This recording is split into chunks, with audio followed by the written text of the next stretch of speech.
Hampkins with the snag. Looking left to Sims Marshall. Home run down to Jalen Marshall. He's got a touchdown.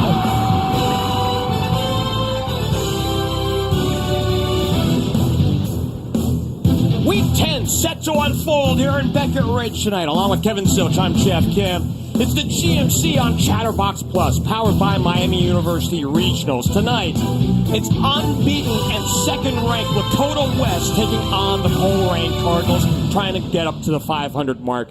And Kev, to boot, it is senior night, so as if this game needed more trappings according to it, we got one with senior night as well. Oh, absolutely. You know, we've seen this senior class now really for 2 years. You've seen them a lot longer than I have, actually. So it's kind of it's neat to see this all come to fruition now and come full circle within the regular season. You know, Lakota West right now is hands down the hottest team in the state.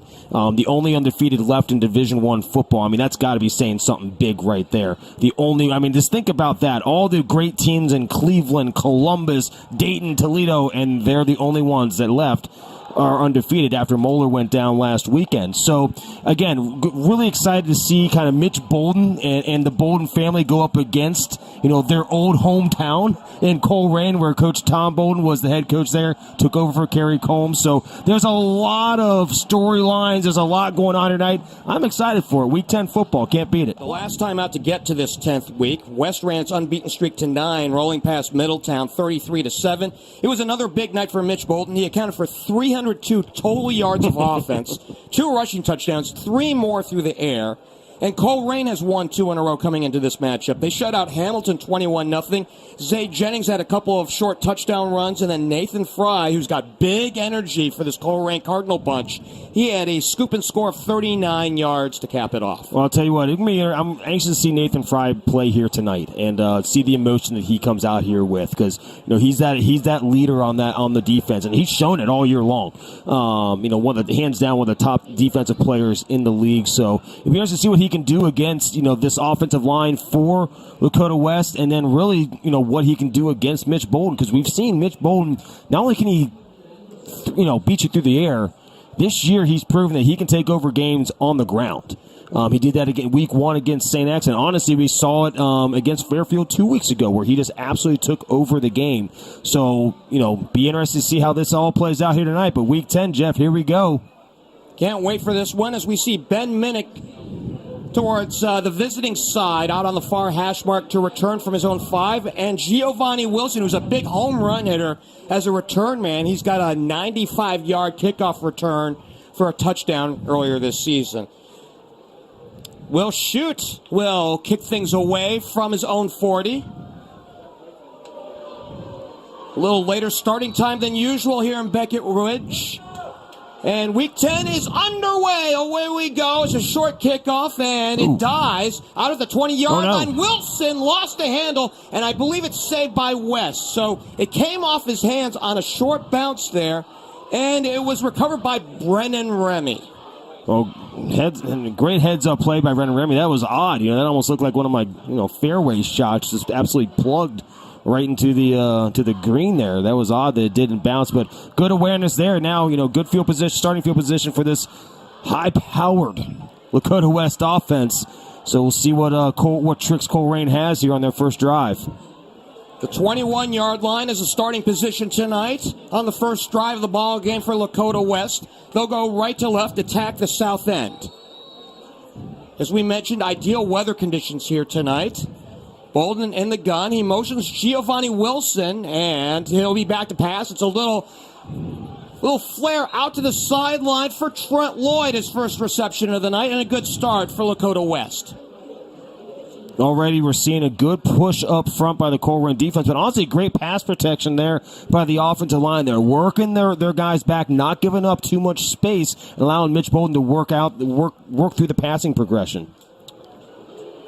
Pickup of 2, second and, we'll call it 3, so 2nd and 7.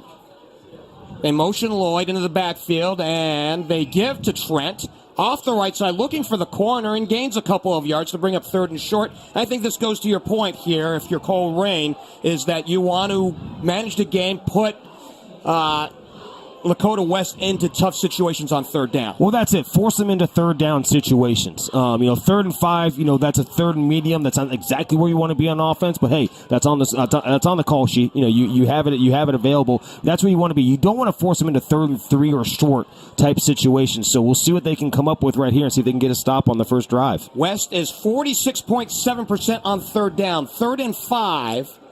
So we come up on the minute mark here of this first quarter, and the keep and a stop. I think they're going to have it's going to be encroachment there on Colerain. Colerain has committed 55 penalties for 518 yards this year, and this one's costly. Yeah, that'll cost them. That'll cost them to give up the first down there. I mean, that's a huge penalty. And it's for momentum, right, Jeff? You come out there, you stop the potent offense of Mitch Bolden on the first drive. That's something that you can bring to your defense and build upon. Now, you just gave them a free first down, which is the last thing you can do to this Lakota West offense. Triplets to the bottom of your screen as they move the chains. 1st and 10 from the 31-yard line. They needed 5. They got 5 on the penalty. And a quick toss out. It goes to Lloyd, who has open space on the sideline for a first down. I think I saw a penalty flag come out. I wonder if we're going to have a face mask, something. I don't know. Maybe a hold out on the side. Coach Bolden is not too happy.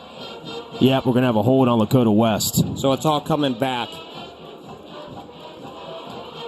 That's tough. Those are the toughest plays to have, especially for receivers, that aren't exactly used to, maintaining or holding a block for that long on the outside. Those are the easiest ones for the referee to catch because it's literally one-on-one.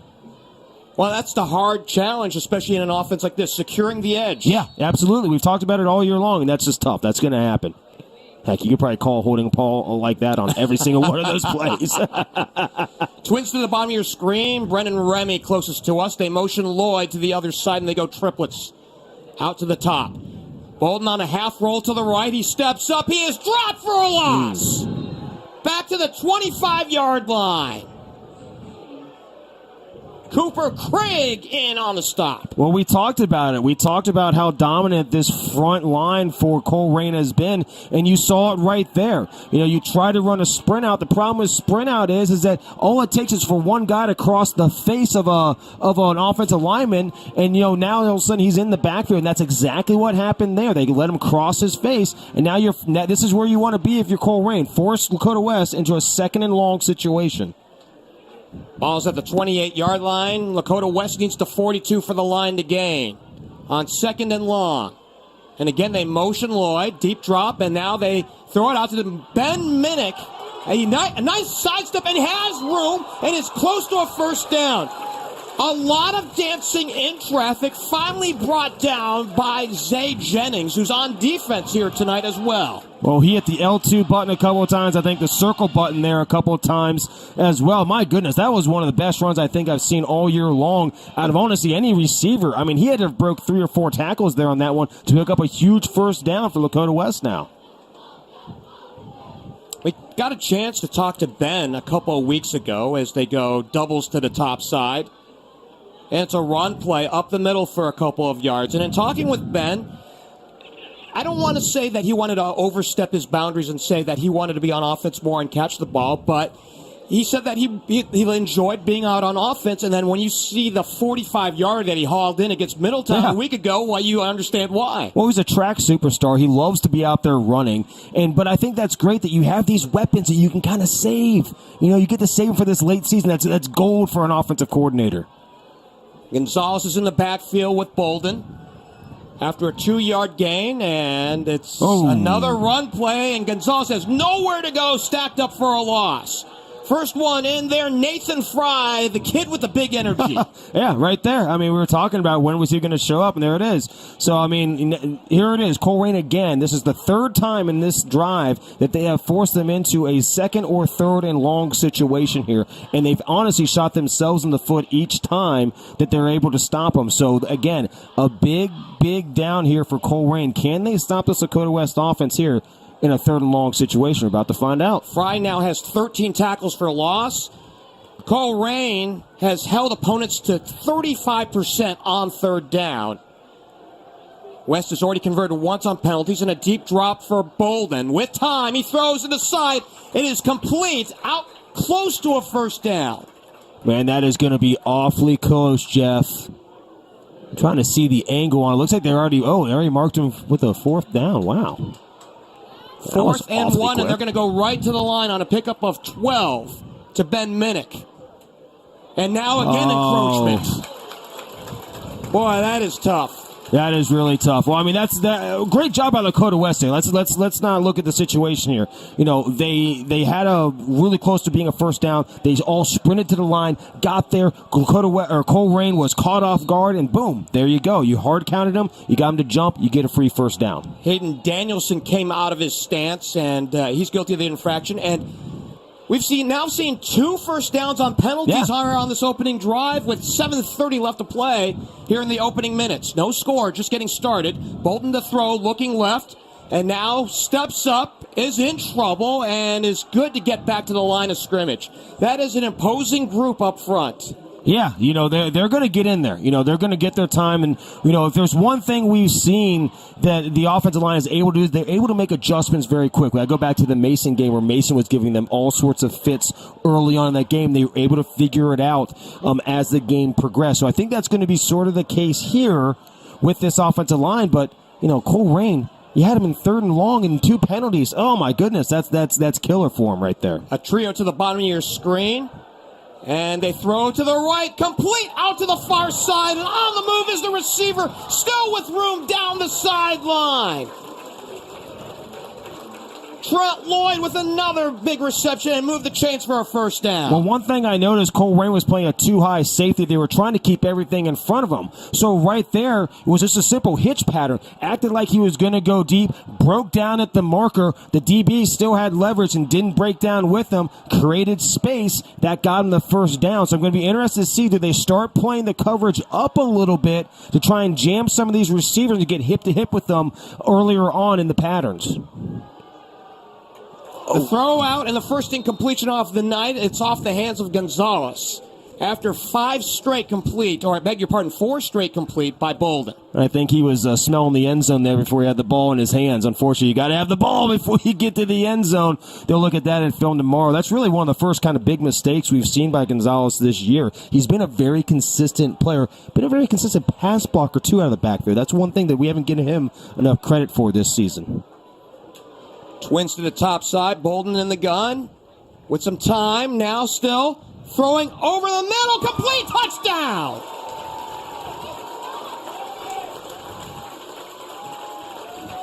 Oh, there it is. First one of the night for Mitch.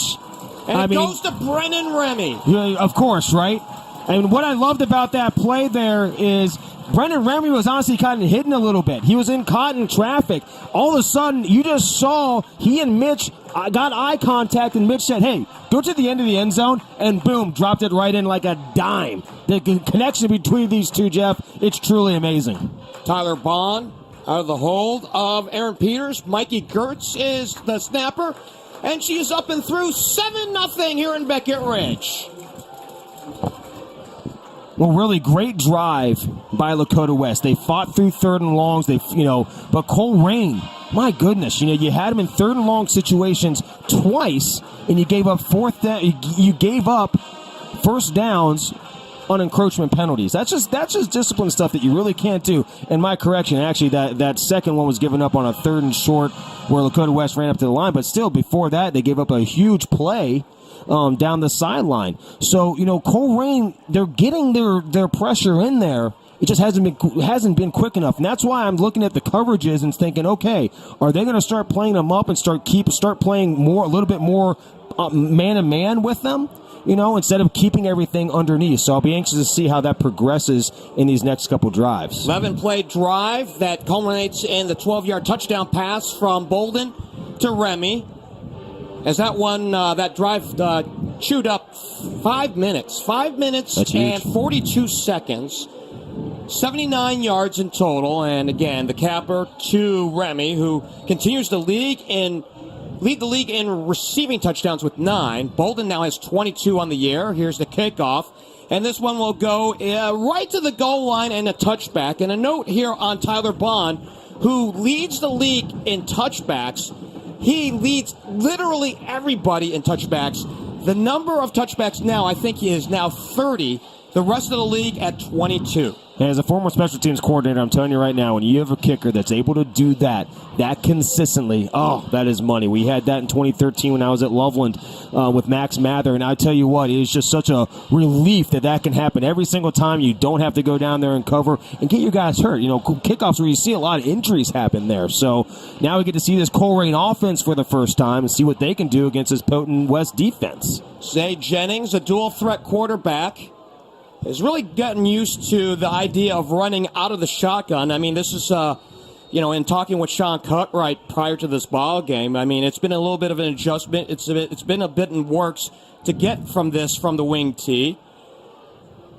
And the quarterback keeping, and he has minimal yards. Well, you and I were talking last night, and one of the first things you said, he goes, I can't believe I saw Colerain in a shotgun formation. I said, I know, because for years it was always a wing tee triple option offense, so they're getting innovative over there at Colerain. They're starting to kind of say, hey, we got the athletes, let's see what we can do if we spread these guys out a little bit. Mike Brandkamp in on the stop. Gain of 2, 2nd and 8 from the 22.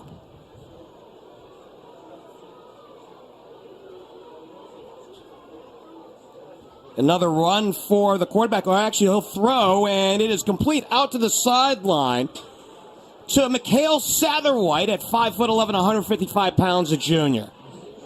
Well, definitely a missed coverage there. He was wide open on the sideline there. Great job by Zay Jennings to recognize it, get the ball to him quick, and now they're in a third and manageable situation. 3rd and 1. You got your whole play card in front of you here. 9th reception of the year for Satterwhite.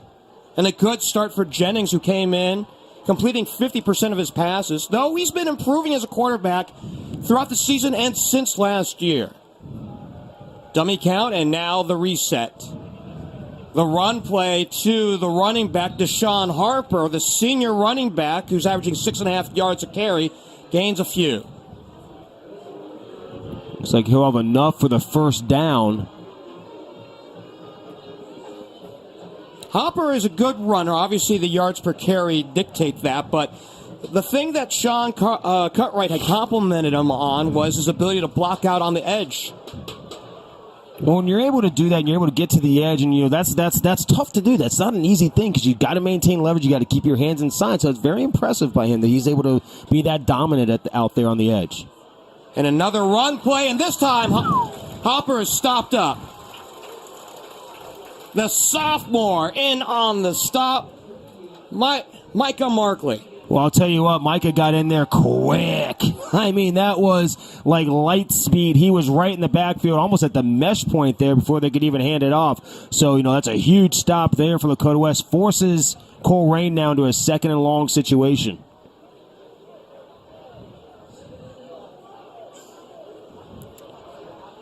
.429 left to go here in this first period. And the home team has a 7-0 lead. Quarterback sprint out to the left, and now he's reversing field, and now cuts back to the middle. And Zay Jennings is a bolt of silk as he gets back to what is the original line of scrimmage. He's all over the place. I mean, he's running. What I've seen is, that's the second time in this drive that I've seen them run kind of a sprint out type play with him on the passing game there. So they're going to try and get him, moving off the edge to see what they can do and attack, Elijah Davis and Jacob Asbeck on each side there. So far they've been able to contain him in the tackle box. Colerain is 28% on 3rd down this year.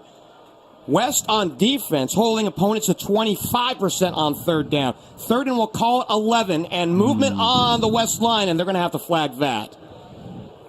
The line judge, Bruce Thompson, had to come on, and that was an easy one for him. Well, if you're going to call it on Colerain, you got to call it on them because that's about the exact same thing that happened there. So that'll force them into now a little bit shorter, a 3rd and 6 situation now for Colerain. And that was a take your pick because we saw the left end move and the right end move. Yeah.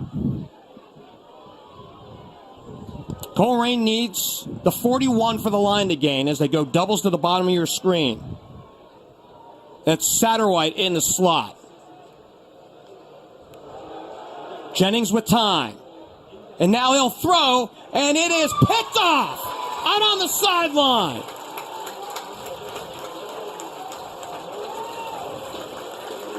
They threw the way I think that was Josh Fussell. of Josh Fussell and paid for it. That's his second pick of the year. Well, Josh just sat back on that and literally just picked it right out. I mean, that was one of the easiest interceptions he's probably had because he just literally sat back there like a center fielder and just waited on it, and then boom, made his strike and got the big turnover for Lakota West. They're going to get the field, great field position now, great opportunity to put more points on the board right here for Mitch Bolden in this offense.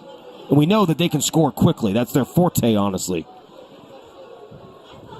A note on Fussell as we await here, the start here, from the 40. And now the throw down the sideline, complete for a first down. And again, they go to Trent Lloyd, who's been awfully busy here in this first period. They're going to be up on the line here. They're going to try and go a little bit quick here. Oh, maybe not. They're going to hold back. But still, great job by Mitch Bolden right there. Again, he was patient with his pass, waited for the receiver to get open. The receiver just literally blew right by the defensive back. So, again, Lakota West driving right here now. Colerain's really got to step it up after the turnover on defense and really, really hunker down now.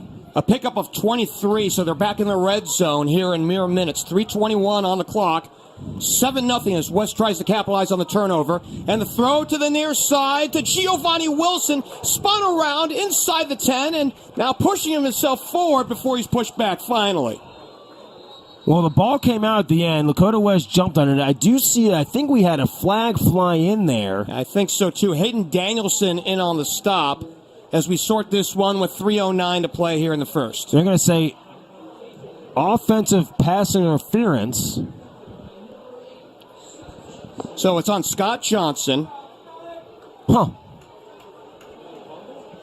I didn't see much of anything, but I almost think it's a pick somewhere. West, coming into this ball game, had been penalized 63 times for 574 yards. Well, it must have been a pick because that would make sense. He was the outside receiver and probably came down and then didn't dump over. They dumped it over and underneath there. Well, they have the ball over at the 17, which was the last line of scrimmage, right? So yeah. So it had to be downfield, and then they put it back on a procedure call. So, well, they're going to officially spot it at the 18. So Mitch will throw on first down, and now he'll run for it. Out on the sideline, out to the 10. He is pushed out. Pushed out there by Corey Myrick, the cornerback leading the team in tackles. Great job by Mitch Bolden there. He saw that it wasn't open early on. He's pulled it down, had a seam, and then took off with it. This is the side of Mitch Bolden's game that I don't think he gets enough credit for. Is literally his feet and what he's able to do on the run as a quarterback. We've even started to see him throw better and more on the run. A little Patrick Mahomes style, honestly, this year from Mitch. They bring in the big tight end Luka Gilbert into the lineup. He's a tight end to the top. They motion Lloyd, and now the keeper by Bolden off the left side. Gains good yards there.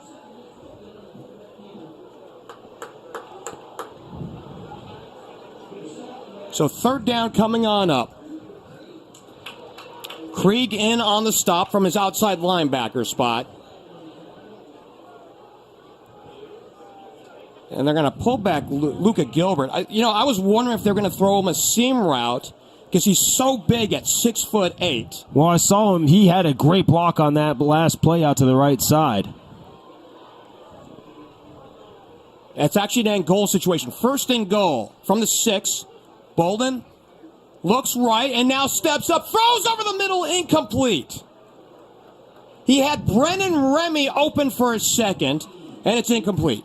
Yeah, he got moving there pretty quickly. I think and I don't know whether he necessarily needed to. I'd have to go look at the replay, but he had his feet moving awfully quick inside the pocket. I think one thing that, he might need to do is just, settle down just a little bit, take another half a second. You're going to see that guy work through your progression, and you're going to see him wide open in the end zone. He saw him just about a second too late. It's Remy and Lloyd to the left, to the bottom of your screen, and Lloyd's in a slot to the left. On second and goal, Bolden looking to throw. Now he'll step up and throw, and it's too tall.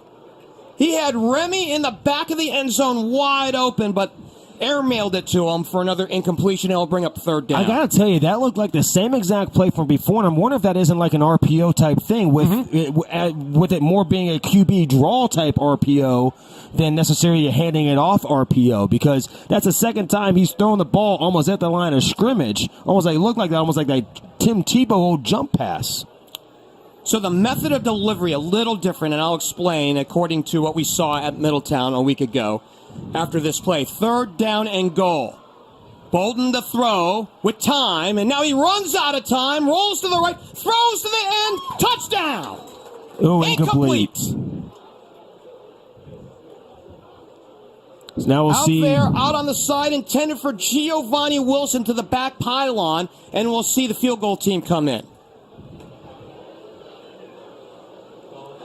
Yeah, good job by the Colerain defense there. You know, they were able to force them into a kicking situation that's about as good as you can hope for after the turnover there. So, again, hats off to the Cardinal defense, able to shut down the passing game of Lakota West right there. So, they get to catch a big break. Tyler Bond is 7 for 7 on field goals this year. The lefty winds up and kicks. Oh. And this one blocked and now picked off. Coming back the other way for Colerain and run out of bounds. Well, so no good. That's an interesting turn of events right there. You know, it's just 7-0 ball game. Colerain gets a huge defensive stop there on the goal line. They block the field goal. You know, that's huge momentum. You know, that's momentum swinging over to their side. Right there, you know, Lakota West, that drive just kind of fizzled out. You know, but really on 3 plays, he had guys in the end zone wide open. So, you know, I think Mitch might be trying to force things a little bit too much right now. And maybe just needs to take a deep breath, settle back down, and start playing the game and just like we've seen Mitch play all year long. So the 2 throws that you saw to Remy here in the last sequence, he threw touchdowns against Middletown a week ago. 1 to Remy and 1 to Wilson on little skinny post routes. Mm-hmm. Yeah. And in the case of Remy, it was to the back of the end zone. Yeah. Ball's at the 34-yard line. And a run play. And right now, Colerain just trying to chew up some clock at this point because Lakota West has been on the field a long, long time. Yeah, they have, you know, and that's, you know, Lakota West, that's why I think everybody, you know, they're kind of hit a little bit, not getting points out of that last drive because it was such a long drive and they've been so dominant with the clock here. So right now, Colerain is trying to basically do the same thing and keep Mitch Bolden and this offense on the Lakota West sideline. Hopper, the running back in the backfield with Zay Jennings. He threw a pick his last throw and a run play. Nowhere to go. Asbeck was the first one in there. I'll tell you what. Smoked that thing out from the get-go. I mean, there was nowhere to go. Jacob Asbeck came roaring in there. Huge stop. Forced now Colerain into a 3rd and long situation, 3rd and 5 situation right now. He was on the Firebirds show this past Monday. The senior banquet was also being held on that Monday, so as an underclassman, Asbeck was there, and so is Micah Markley and Ty Bradshaw as we have a timeout. Or do we? No, the clock continues to expire, and we will head to the second. 7-0 here in Beckett Ridge, here on Chatterbox Plus.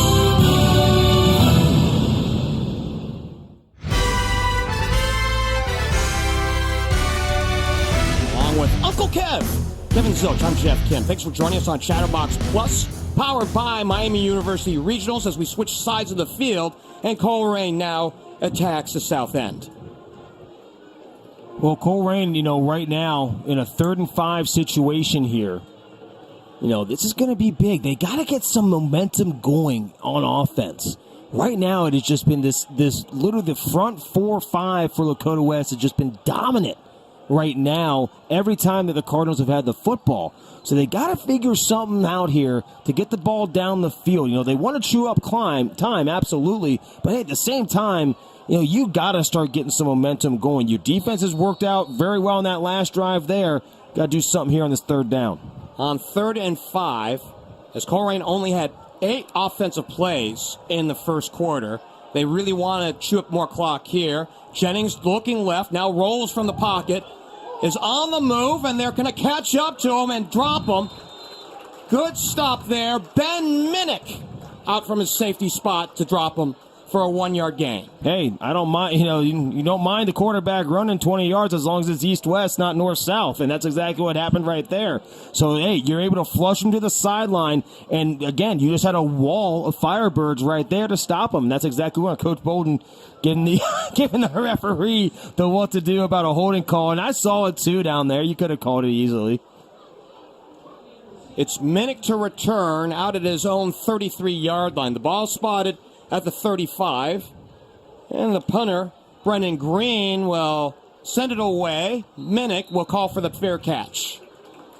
Funny to see Minnick out there and not Brendan Remy, who we'd seen much of the season at the punt returner spot, but a fair catch nonetheless. And it's 1st and 10 with 11:11 to go till halftime. You make up a good point there, because typically that's a position, that you want that guy to be there, pretty much all year long. You just get comfortable there. You don't typically see that type of change happen at this point. But that could just be to give Brendan Remy some more plays off. Keep his legs nice and loose, especially going late into the season and into the playoffs here. So very well could just be something similar to that. I'm sure he's been getting catches in practice all year long. But that is an interesting point there, Jeff. By the way, that is a 29-yard punt, and it's 1st and 10. They motion Minnick. And Minnick will get the end around, looking for the corner. The speedster cannot turn it. And great job by Colerain to string him out all the way to the sideline. Well, we call those pursuit angles, Jeff, and that's what Colerain did a great job there. When you see the ball heading to either sideline or to your right, every defender has a pursuit angle they need to take to the sideline, so you create a wall and you're not forcing them upfield. So great job there. Honestly, the back-to-back plays. We saw it on Lakota West last play on the last drive for Colerain, and then here on this one. So again, great pursuit and goals. That's a well-coached defense. And it's Colerain and Sean Cutright. You're going to have great coached players out there. Cooper Krieg and Nathan Fry strung them all the way to the sideline. No gain. 2nd and 10. And again, they motion Minnick, and they look his way, and now Bolden looking to throw, and it's complete out across the 40 and down towards the 44-yard line. Well, great.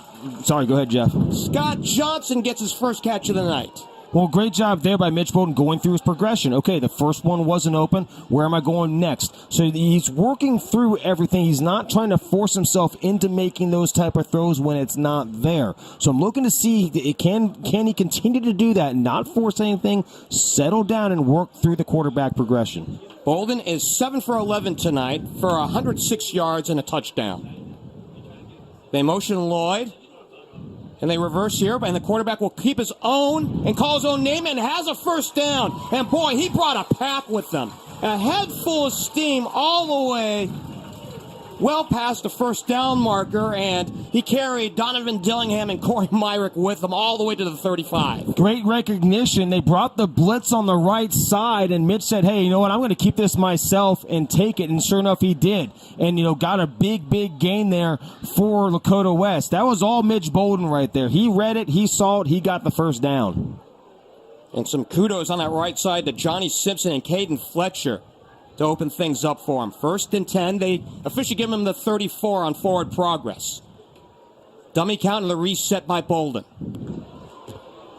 Bolden looking to throw, pump fake, and now looking and throwing and completing out across the 20-yard line.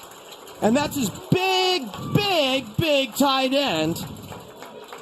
I got to tell you, Luca Gilbert is a big drink of water out there. Well, it's interesting that, we have not seen the tight end really was utilized all really year long, and even last year I haven't seen him utilized. So, hey, what's my saying? You got a big gun, shoot it? Well, there you go. That's a big guy at 6'8". He can tower over people and defenders and go up and grab, balls out of the thin air. So, again, that's another weapon for Lakota West. His second catch of the year. He got his first of the year last week against Middletown, and another catch out to the sideline. And the short passing game out to the sides is working for Lakota West, as Dillingham came in and stopped the receiver, and slow to get up is Remy. Yeah, he's running off now. It looks like he might have just gotten the wind knocked out of him or something. Yeah, he'll be all right. Brennan Remy leading the GMC, a triple crown threat, literally. Receiving yards, 547 coming in. Receptions coming in, 36. And then 8 touchdowns. He has since collected his 9th touchdown back in the first.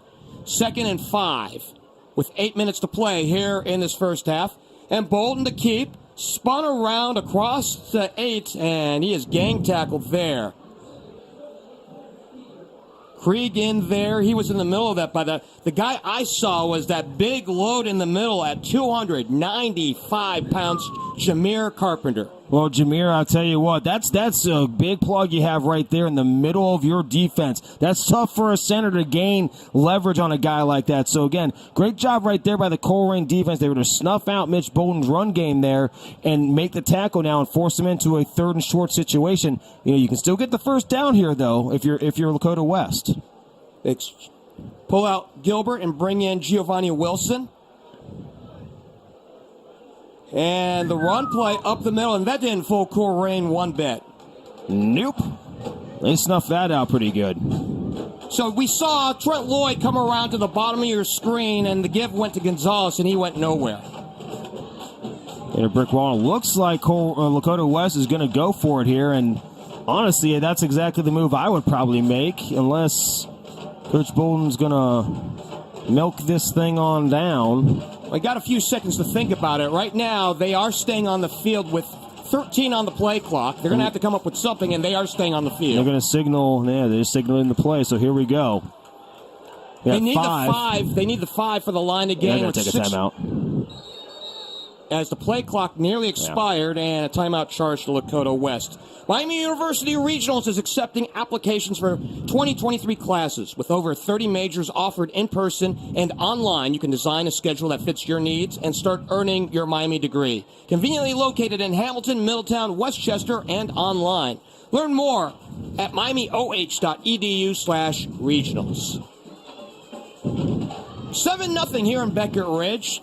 Take us through the conversation. What are you designing here on 4th and short? Well, right now, you know, what I've been impressed with Mitch Bolden over the last 2 pass plays is that he's been very patient in the pocket. We saw him kind of forcing some throws early on. He's been patient on his last 2. I would probably honestly look for some type of, you know, sprint out. Get Mitch Bolden moving off to the edge a little bit. You've also seen him run the ball very well here. So, again, I wouldn't do a quarterback draw or get them moving off to the edge somewhere. You've ran 2 plays with your strength into the boundary. That brings a lot of guys to the party defensively. I'd rather go somewhere to the field, spread them out a little bit, and that might create more lanes for Mitch Bolden to run there. So you got really 2 kind of options here, you know, and that might be one of those RPO situations now. 4th down and 4. Not and goal. They need the 5-yard line to make this an and goal situation as they go twins to the bottom of your screen and twins to the top. Bolden with the long count. Colerain coming. He's got time, and now he steps up. He's got some room, and now a flag on the plays. He's dropped back at the 10-yard line. Krieg in on the stop, as well as Greg Williams, but we'll have to start the flag as it came in from the defensive backfield. Well, the flag is going to be on number 1, Donovan Dillingham for Colerain. He actually literally tackled Brennan Remy in the middle of the field. I saw that there. I was wondering why there was a delay in getting that flag there. So this should be an automatic first down for Lakota West. Tonight's head official, the referee, John Brown. With 6:19 frozen on the clock, 7-0. This one has been tight to the vest after the initial drive by Lakota West looked like that they were going to run away with it. Colerain has answered back, at least defensively here in this one. Well, Colerain's answered back within the 20s. You know, right now Colerain is sort of moving at will up until they get to the red zone. They've had some struggles here, and that's off to the Colerain defense. Absolutely, Jeff. 1st and goal. Bolden out of the gun with Gonzalez in the backfield with him. Bolden he steps up. And now he'll throw out to the side and in for a touchdown. A late signal out on that right side to Giovanni Wilson. Wow, what a play there. I honestly thought Mitch Bolden probably should have pulled it down and ran it in for a touchdown, but he said, nope, I'm going to use the arm and chucked it on in there for an impressive touchdown drive right there. That's exactly what Lakota West needed after the turnover and the blocked extra point, or the blocked field goal, 6 more points for the Firebirds on a great pass by Mitch Bolden again. Here's the point after attempt, and another flag on the field. The linesman coming in to wave it off. It must be laundry day for the referees today. Get out your tie, right? Yeah.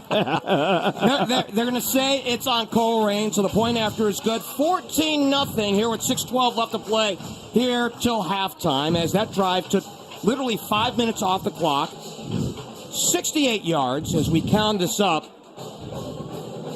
8-play drive, and it's capped off on the touchdown pass from Bolden to Wilson for Giovanni. That is his 4th TD reception, and that's now TD pass 22 for Bolden.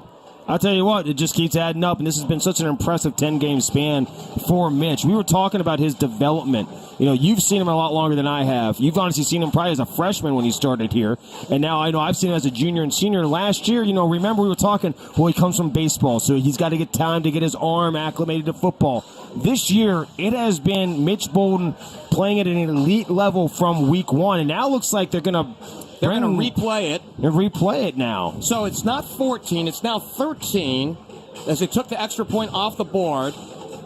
So then, was it on Lakota West then? Well, I don't know why, if you're Lakota West, you would go back out, just for the sake of a yard, and possibly, if you're going for 2, especially if they're going to go, so it had to be against West, but they're resetting the spot.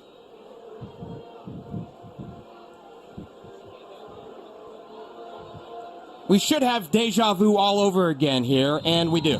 There we go. 14-0 as the drive still remains the same. And the first 2 scores of the night belong to Lakota West. And this is a situation that we thought about Lakota West coming into this ball game, is if they got out early enough, they could just run clock and just sit on it the rest of the way. And that's really what you've kind of seen. You're wondering maybe, hey, why aren't there more points right now in the game? Well, really, because both offenses are moving the ball. Colerain has had some sustained some drives. And honestly, Lakota West, on their probably, 3 drives, they've probably all been over 5 minutes easily on the time of possession. So right there alone, they're just chewing up the clock, and that's why you're seeing it at 14-0. Trust me. Coach Bolden just fine with that right now. Now, I'm sure that he would like to see, his offense perform better in the red zone. They got a touchdown there. Great job. But, back, a drive before they fluttered out, you had the block field goal. So, right there, I think everyone's kind of going, ooh, I don't know. But again, right there, you just saw Mitch Bolden again taking control of the drive, realizing, putting the game in his hands, and now they're up by 2 scores. Jordan Robeson and Jeremy Cheatham back at their own 5-yard line to return.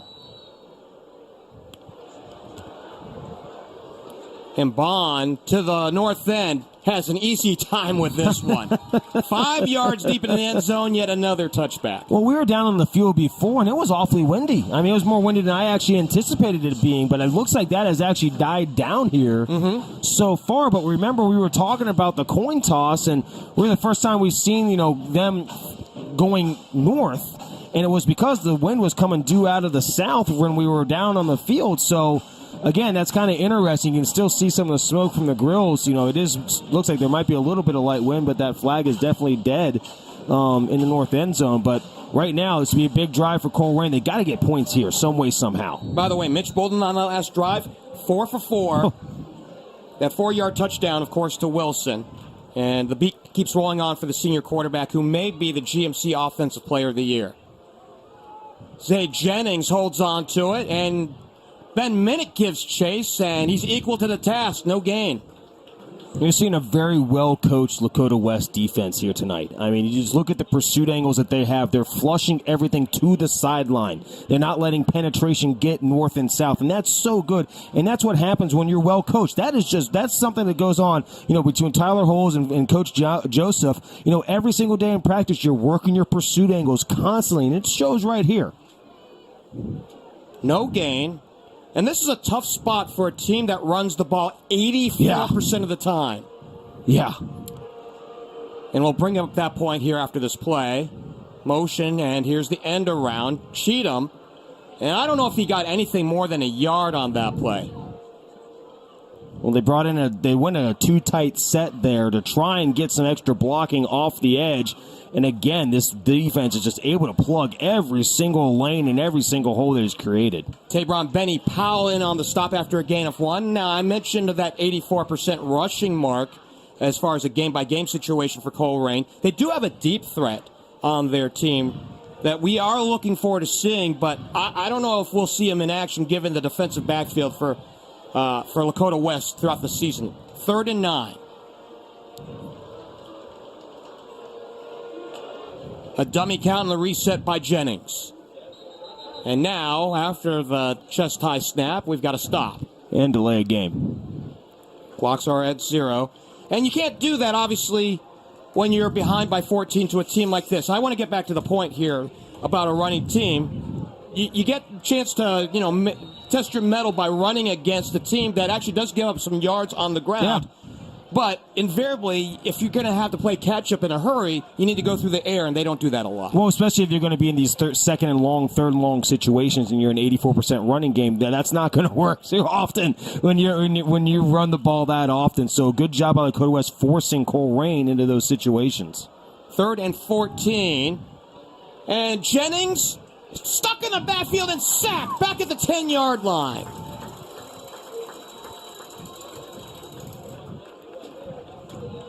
Elijah Davis, the big hero from the Fairfield game 2 weeks ago, coming in and making a big stop there. Now, if you are Lakota West and you go up by a traditionally tough team in Colerain by 3 touchdowns in the first half, if you're Tom Bolden, you got to be licking your chops on that one. Oh, absolutely. For sure. You're going to be in a very, very nice position. Punt coming. Spiraling punt. Minnick handles it, and it's on the ground. Colerain has recovered. Yeah, those are the mistakes you can't have. And that's situational right there, Geoff. You got to realize where you're on the field. You are literally, your heels are on their side of the field. That's when you're getting the heck away from it and just letting it bounce and roll wherever you want to roll. You're going to get the ball either at the 50 or inside of the 50 moving in. So, again, there's a mental breakdown there by Brennan Remy, one of the very few mental breakdowns we've seen by him all year long. So I'm sure that they will shore that up. But interesting, that we did not see him on the other punt return. Remember that. So that is interesting that he's now in there on that one. So I'm wondering if they go back a little bit to their original kind of plan that they had. So it'll be interesting to see what happens there. We got an official stop with 3:23. Tonight's referee, John Brown, talking with the line judge, Bruce Thompson, about Lord knows what, maybe perhaps dinner plans afterwards. It's one of those conversations you'll never know. Actually, I think that they are looking at the clock, possibly. Maybe. And this is a situation where we can really benefit from having a microphone on the referee. Now, we did have that last week over at Middletown. One game I wasn't there. Well, of course you weren't there. Go figure. Right? Of course. That's the one thing I've been begging for. I did just see an assistant coach run down to the clock operator, so they obviously were looking to put some time back on the clock here.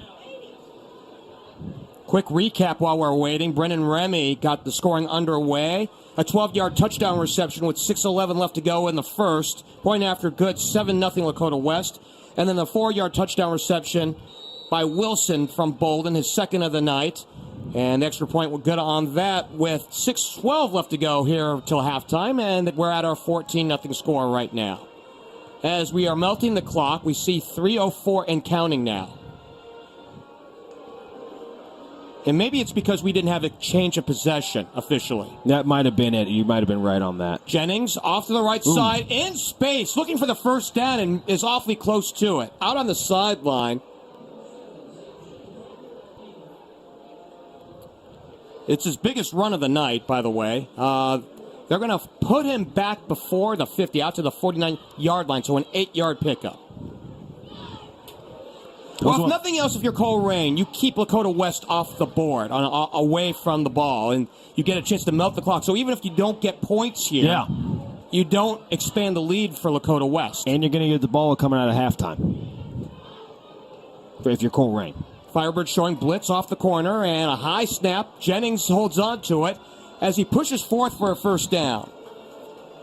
And I think if I'm Coach Cartwright right now, I think, Jeff, you hit the nail right on the head.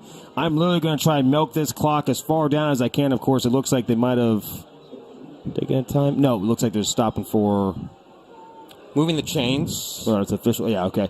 But no, you hit the nail on the head. That's exactly what I'm doing because I know I'm getting the ball coming out of half. If I can keep this within 2 scores, I got a chance. 3 scores against a Lakota West defense like this and an offense, that's going to be tough. But if I can keep it within 2 scores going into halftime, I get the ball coming out of half, that's where I want to be, honestly, if I'm Coach Cartwright for Colerain. Lakota West averaging 37 points a ball game. They only give up 8.7. So right now, you're well behind the threshold of success, and you don't want to dig yourself deeper. As Jennings in space will run out of bounds, so he preserves his body and saves some clock. I don't know if you really want to I don't know if you really want to save clock at this point, but he gains a few yards and saves his own body from a hit. He's been doing a lot of running tonight. I mean, left, right, really not a lot of north, south, but he's been all over the field, and that's a testament to the Dakota West defense. They've been forcing him not up the middle. They've been forcing him to either sideline on the running game, so that's going to be key, especially later on as this game goes. Upper in the backfield with Jennings, and I think you call those hidden yards, right? Yeah. You don't actually get credit for those yards, but you're on the run. Yeah. Dummy count for Jennings, and now he gets the ball. He sprint right, and nearly picked off. Or was it picked off? It was, yes. It was picked off, and another turnover. The second interception tonight on Jennings. That's always tough if you're a quarterback throwing into the boundary like that. You know, your entire offense is to the right there. Well, I'm actually peeking over to the other broadcast guy, but, you know, that's tough to do. You don't have a lot of space. You're trying to throw into a very confined area, and that's tough to do for a quarterback. And right there, he just threw into too many guys and too much traffic, and Lakota West is able to pick up the interception. Ben Minnick gets the interception with 2:10 left to play till halftime, and we'll see if Lakota West goes up top from the 44-yard line. Yeah, he dropped the football there. That looked like a low snap. And we have, we push it back 5 yards. Reset. Okay. So it's a 2-step forward, 2-step back here in this case for West. As soon as they get the ball, they move backwards. Let's see if they take a shot here. They really haven't done that yet tonight. We're going to have that single high safety look. Half roll to the right, and now like a little sprint here for Bolden as he throws, and he's caught on the deflection by Minnick. Another great catch by Ben. Wow, Ben is having himself a night here. That was tipped, bobbled, juggled, and fell into Ben Minnick's hand. He was able to pick up a couple more yards. Very close to being an interception there. Pickup of 18 for Minnick, who's become a favorite target these last few weeks for Bolden. Out to the 43, Bolden looking, and out to the sideline, incomplete, intended for Remy out at the 32-yard line.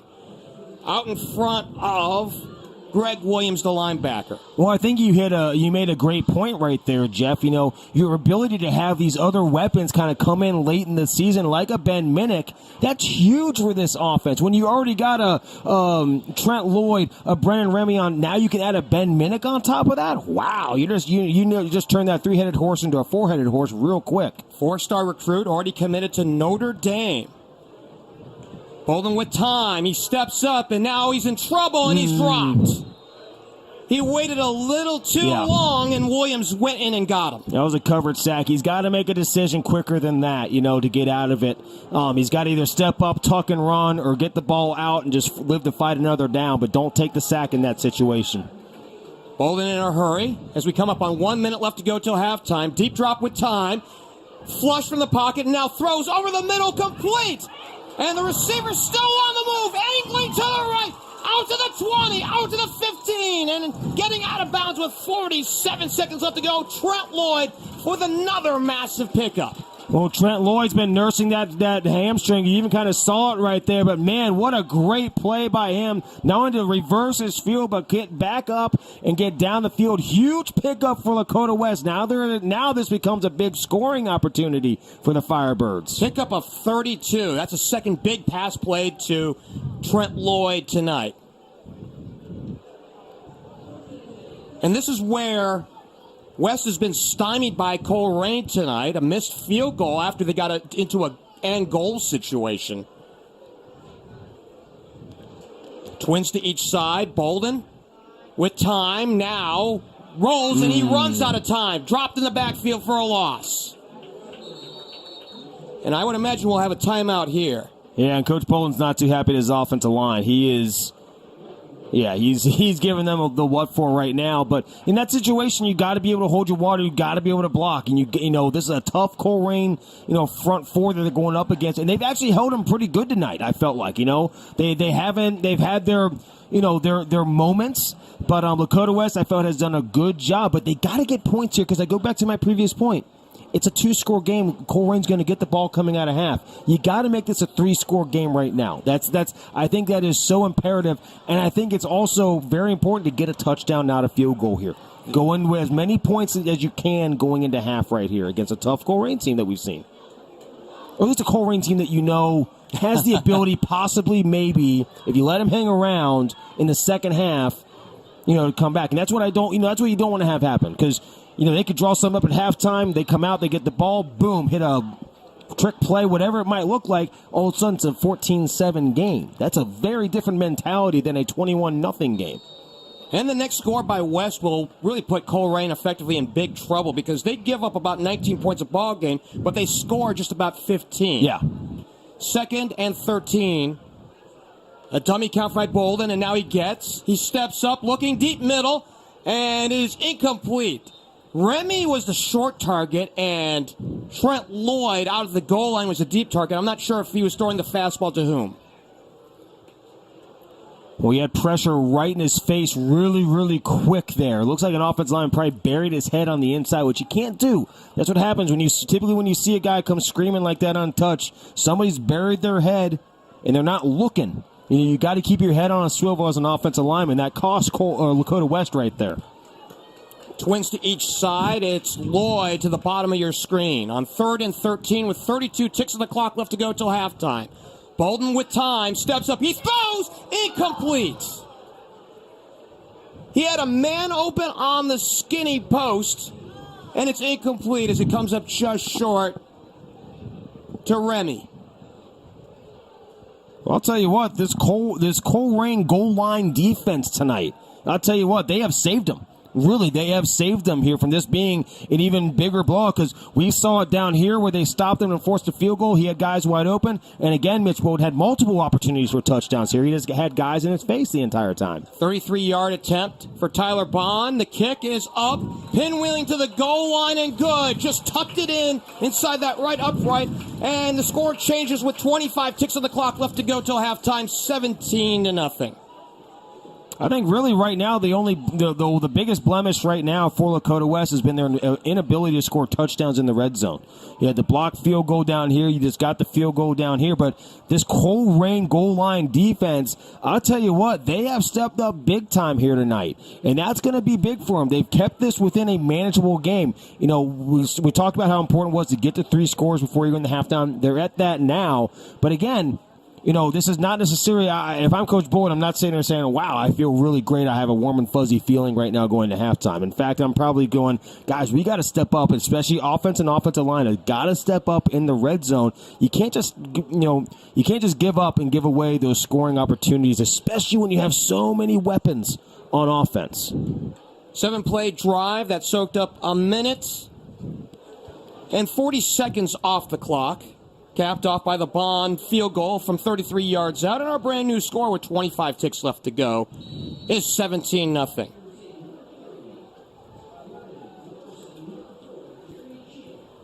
Bond, oh boy. I tell you, he put He puts distance into that one, 10 yards deep in the end zone for yet another touchback. Can't tell you how important that is. That is huge. That is huge to have. And you got 21 ticks of the clock left to go. What do you do here if you're Sean Cutright? Because the question I'll pose here is, your quarterback has thrown 2 picks already out to the sideline. Do you find some space in the middle to either run or pass? I mean, I can't force another turnover here. You really can't. I don't want to give Mitch Bolden the ball back. Colerain or Lakota West still has a timeout left. Again, there's part of me that says with the ball where it is, take a knee and let's get into halftime here and start talking about this. And I think that's exactly what they're going to do. It's a tight formation, and that will be the case. And we will head to the locker room with the home team, the second-ranked Lakota West Firebirds, leading by a score of 17-0, pitching the shutout on the Colerain Cardinals so far, on the strength of a couple of touchdown passes by Mitch Bolden, as you would expect tonight. Absolutely. No, you're 100% right. Right now, again, this team, trying to see what's... Lakota West has not gone to the locker room yet. Well, I think they were just waiting for Colerain to get to their side. Gotcha. No, but right now, Colerain or Lakota West offense has been fantastic in between the 20s. They have hit a little bit of a roadblock when they've gotten down there. They've had to block field goal. They had another drive that kind of fizzled out here. So that is really the biggest blemish part I see for Lakota West. Right now, the Lakota West defense is really playing very well. I mean, incredible. Right now, they've shored up the middle game. They haven't really allowed any positive yardage up the middle. They're forcing everything to the outside. Every run that Colerain has tried to throw at them, they're forcing them into the sideline. So defense has really stepped up. The offense, I think, just needs to make a few adjustments on the offensive line here at halftime, and I think you're really going to start seeing this train start going, especially when they get to the red zone. Quick note, going to the half, Zay Jennings is 1 for 3 tonight with 2 interceptions. That's big. And 7 yards passing. On the other side, Mitch Bolden, 12 for 19, 182 yards and 2 touchdowns. Wow. Yeah, the tale of two sidelines right there. We're due for a break, a siesta here at halftime. 17-0. When we return, Kevin and I will recap the first half and look ahead to half number 2. It's the GMC on Chatterbox Plus, powered by Miami University Regionals.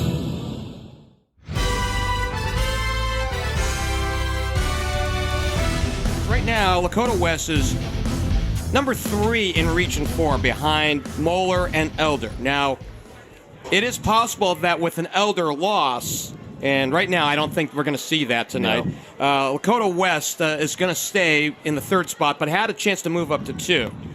Moeller appears to be in good enough shape to hold the number 1 spot. In fact, I think if they actually lost tonight, they would still retain the number 1 spot. I would agree with you. I don't think Elder, a team that they absolutely wiped off the face of the earth a couple weeks ago, is going to jump them in that point. But like you said, a lot of scenarios can happen here. Away we go here in the second half. Tyler Bond and the return man from the 3. Up the seam, out to the 20, and a good return out the left side out there. Wait, you mean it wasn't a touchback? No, it wasn't a touchback. I mean, I actually had to watch a kickoff for Lakota West. And that is the tougher side.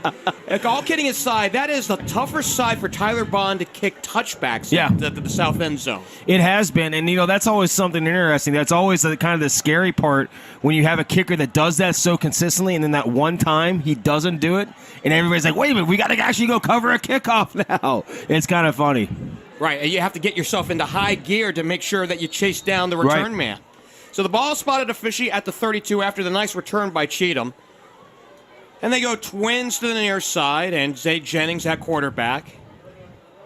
Trying to have a better second half than the one that he had in the first half. And you really have to appreciate the defense by Lakota West clamping down on him in the first 24 minutes. Well, and they just clamped down on him again right there. I mean, they just were all over that, and they just continued to force things to the sideline so well. I think that's what's been so impressive for me with this Lakota West defense here tonight, is that they have just flushed things to the sideline. They have not given up anything really up the middle all night, like we saw 2 weeks ago against Fairfield. It was like a hot knife through butter with Talon Fisher back there. But right now, tonight, they have plugged all the holes that Colerain has tried to get on them. Jennings in the gun, 2nd and 12 on the loss play. And now the keeper by the quarterback. Jukes a man, Ooh. and now we've got a late flag coming in from the offensive backfield as Markley cleaned him up. See what the flag is here off the edge. It's a hold. There we go, okay. So says referee John Brown tonight. Well, where he was standing and where he threw the ball, I was wondering, man, did they get Lakota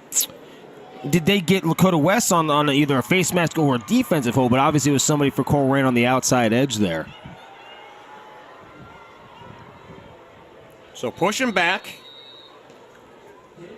And not exactly the way Colerain wanted to start out the second half. Sean Cutright, the head coach, and Brad Rabe, the offensive coordinator. Well, they got to get something going. You know, they've been running the sidelines a lot tonight. They got to get something going north-south at some point. 2nd and 17. Quarterback looking. He heaves it down the field, and he overthrows everybody. Intended for Cheatham. Cheatham turned around out to the sideline, well covered by Drew Minnick.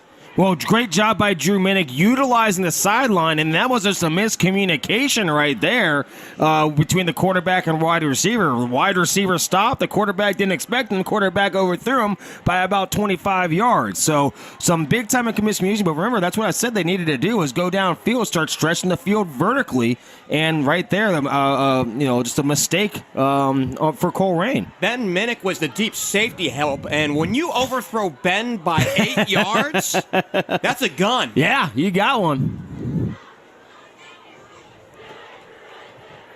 On 3rd down, and Zay Jennings has some space and has a first down into the secondary, out across the 40, and finally dropped at the 35-yard line. A huge gain, the first big play of the night for Colerain. Yeah, the first big one, and that's really what I think Colerain needed. They needed a big gain like that. They have not had that all night long. Now, you kind of get the ball rolling, get the momentum juices flowing now for the Cardinals on offense.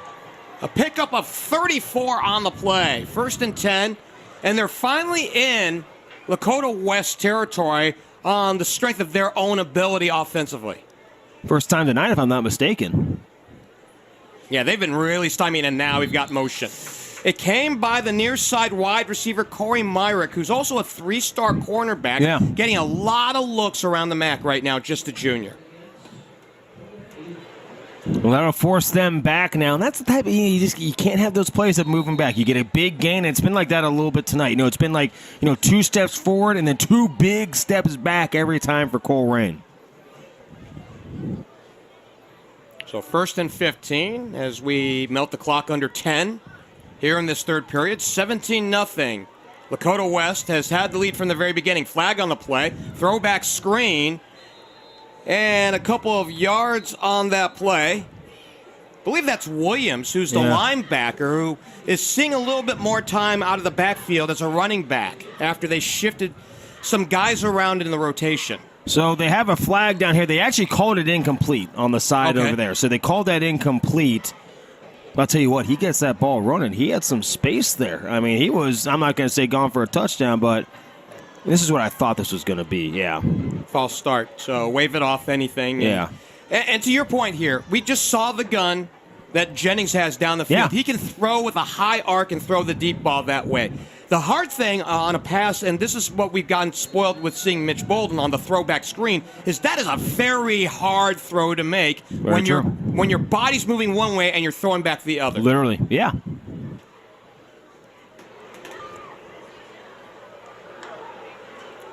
Jennings on a dummy count, and now he'll call his own number. Looking for a couple of yards. He created a little stir here in Beckett Ridge on that big run just a minute ago, and a couple on this play. Well, right now, if that's what it's going to take, if you got to put him back in the shotgun and have him run draw or run some RPO plays, that's what you got to do. And it looks like we got a Cardinal down now. And it is Jennings. Can't tell if he's actually hurt or if he's trying to get an equipment. He's in a sitting position, which is the good news, and he's going to get some help up. Might have just been a cramp or something. I don't know. Hard to imagine a cramp at this time of year. Now he's conferring with John Brown, the referee, tonight. as the play clock is frozen. And I think he's going to have to come out because they did have to stop the clock. Well, I think it might have been an equipment issue. I think that's what he was going to the referee and asking and saying, hey, listen, I just had an equipment issue. Can I stay in the game? Do I really got to come out? Well, unfortunately, that is the rule that you do have to sit out one play if you do go down there. So we'll see, I guess, the backup quarterback come in here for at least one play, but it's kind of a critical play here. I mean, it's 3rd down and 13. You got the ball finally driving on Lakota West a little bit here, so it's actually kind of a unique situation they're in. Mikhail Satterwhite, who's a starting receiver, will line up in the shotgun. He's got Williams in the backfield with him, and then we still have some further conferring out in the middle of the field. 9:21 left to go, 17-0. Lakota West has led this one from the very beginning. So, I don't know what the conversation was about there, but it looks like, are they trying to say it's 4th down? I thought that's what they... Well, I believe it should be 4th down on that last play, correct? Because I thought he put up the right fist. That's what I thought, too, when I saw right there. So the last play was an incomplete pass, which would then put it to 4th down, right? Should be 4th down, right? I mean, I think... So it looks like they got the box changed on the sideline there. Okay, so it is going to be 4th down. We the announcers get it right. Hey, there we go. I'm here to tell you, folks, I don't. When I become a millionaire, I'm donating referee mics to every single high school football across the nation because it's imperative for broadcasters. So the ball's at the 36 in a tough spot for Colerain. Do you assume the fake here? I mean, that's what you got to be aware of for sure. If you're Lakota West, you got to be aware of that. Ooh, almost Green got it. Kicks it away, and this one will rattle into the end zone as Remy smartly rolled away from it.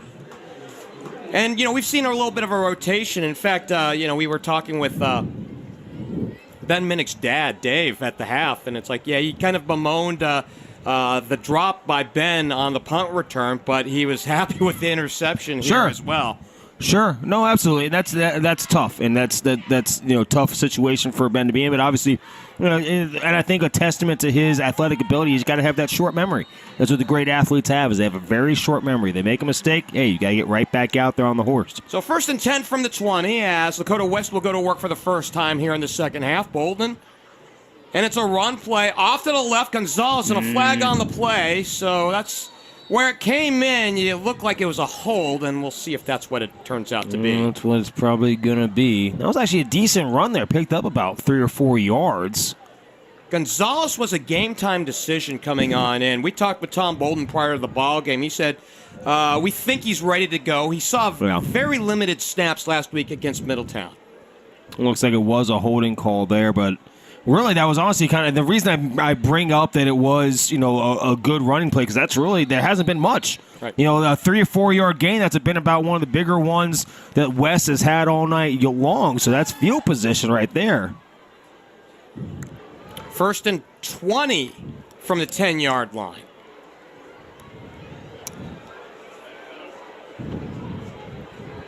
It's Remy and Lloyd out to the left on the short side. And now they motion Lloyd. And the throw down the middle, incomplete. Nobody's home. Intended for Wilson. He came in on the skinny post, but that one had eyes on it. And Hayden Danielson, who was playing back, had licked his chops hoping to get an interception. Incomplete. Oh, I think right now Coach Bolden's saying, hey, you had the skinny post. You need to run it skinnier. You were a little too deep there, man. That's exactly what he's telling him right there. I honestly thought that, hey, take another half a second, Mitch, and just, really settle down and find that receiver in there. He was open. Bolden to throw once more. Out to the sideline. He has Lloyd in space. Out to the sideline to the 30-yard line. And where he needed to be for the first down, a pickup of 20 and move the chains. Well, I love what they did right there. They brought Lloyd out of the backfield and basically just ran almost, I call it a wheel route. Some coaches will tell you, hey, that's not a wheel route. I'm an offensive lineman. That's a wheel route if you ask me. Down the sideline there, I love that because you're going to hit him in stride every time. And with a player like Trent Lloyd, we've seen what he can do when you get him the ball in space. Man, it's dangerous. So 1st and 10 from the 30-yard line with 7:48 to play here in the third. They give to Wilson, and he is upended. I mean, Corey Myrick said, no way. No gain on the play. Well, and with a defensive line and a defensive front and a second level for Colerain that's been really dominant this year, running into the boundary like that and giving yourself very little room to work is going to be tough. You know, I've always said, hey, if you're going up against tough guys like this, spread them out. Don't go to where guys are at the party. Get them out and go to where they're not going to be, and that's where you run the ball. So that's tough sledding right there against a good Colerain front four. They're going to give him one on the play, so second and a long 9. Bolden gets Lloyd in motion, and now a throwback screen to Remy. And he's got blockers in front of him, and he got collared. Do we see a flag on the play? No flag as Dillingham came up, and now the flag comes out. So a pickup of 8, and they're going to move the chains on the tack-on after that. I'll tell you what, I don't know why he didn't throw the flag right away and that it was delayed like that. That's just... that was so blatantly obvious to me. When you see a player leave his feet and he's falling backwards, scary. That's a collar. Yeah, that's scary.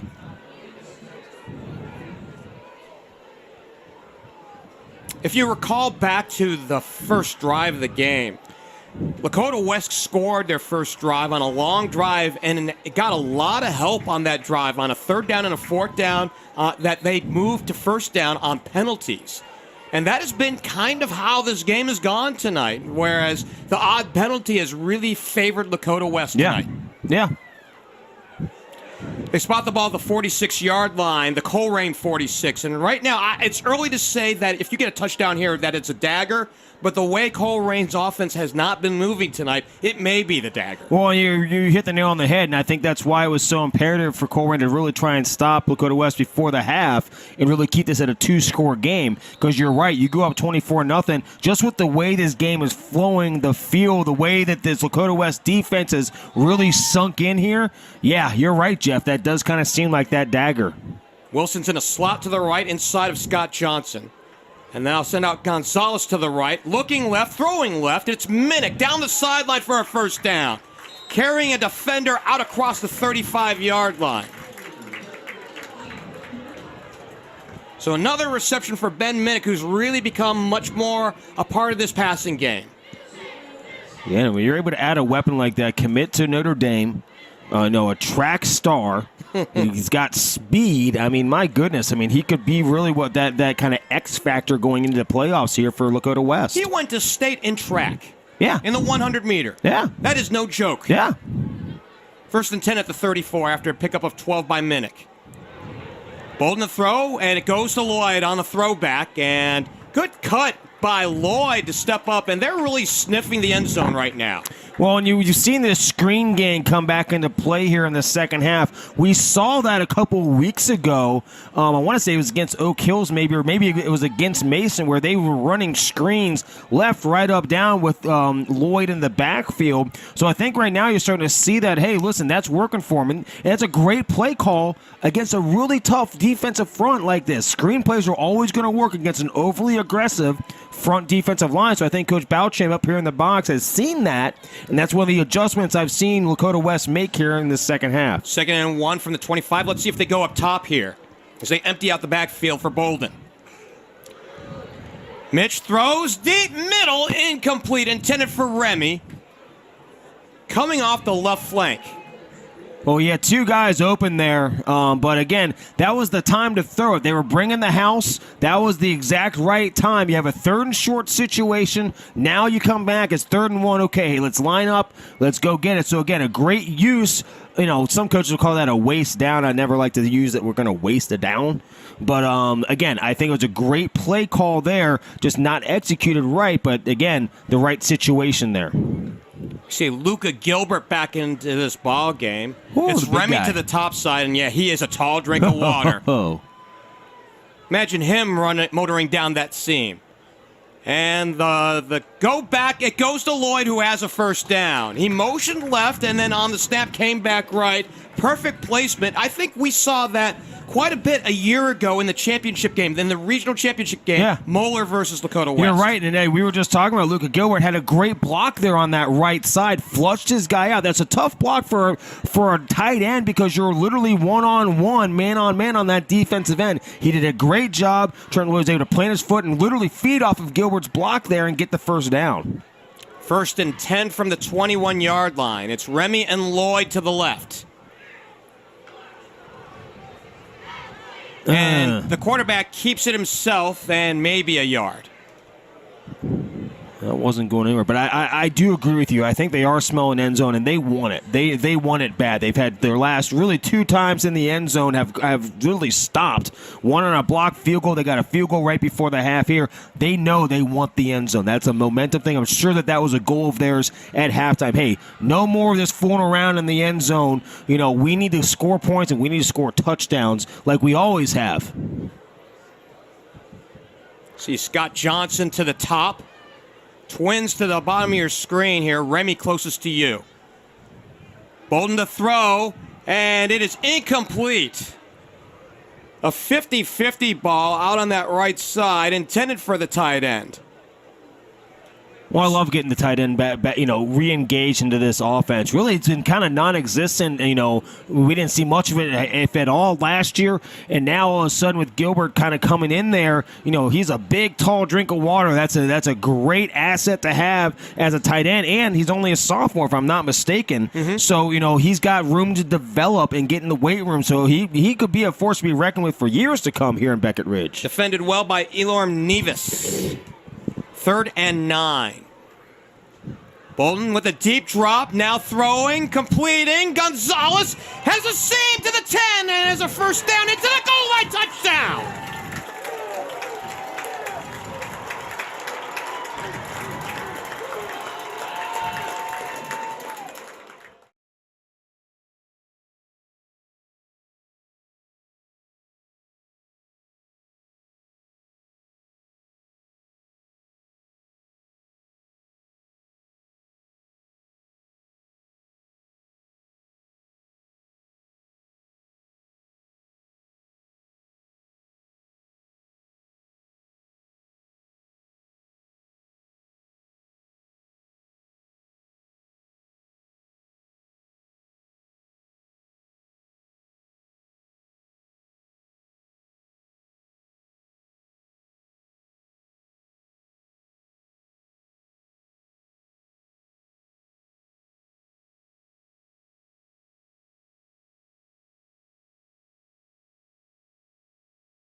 And that's a big score because that's 3 full scores that you're up by. So if you're Colerain, not only do you have to get touchdowns, you have to get 2-point conversions as well.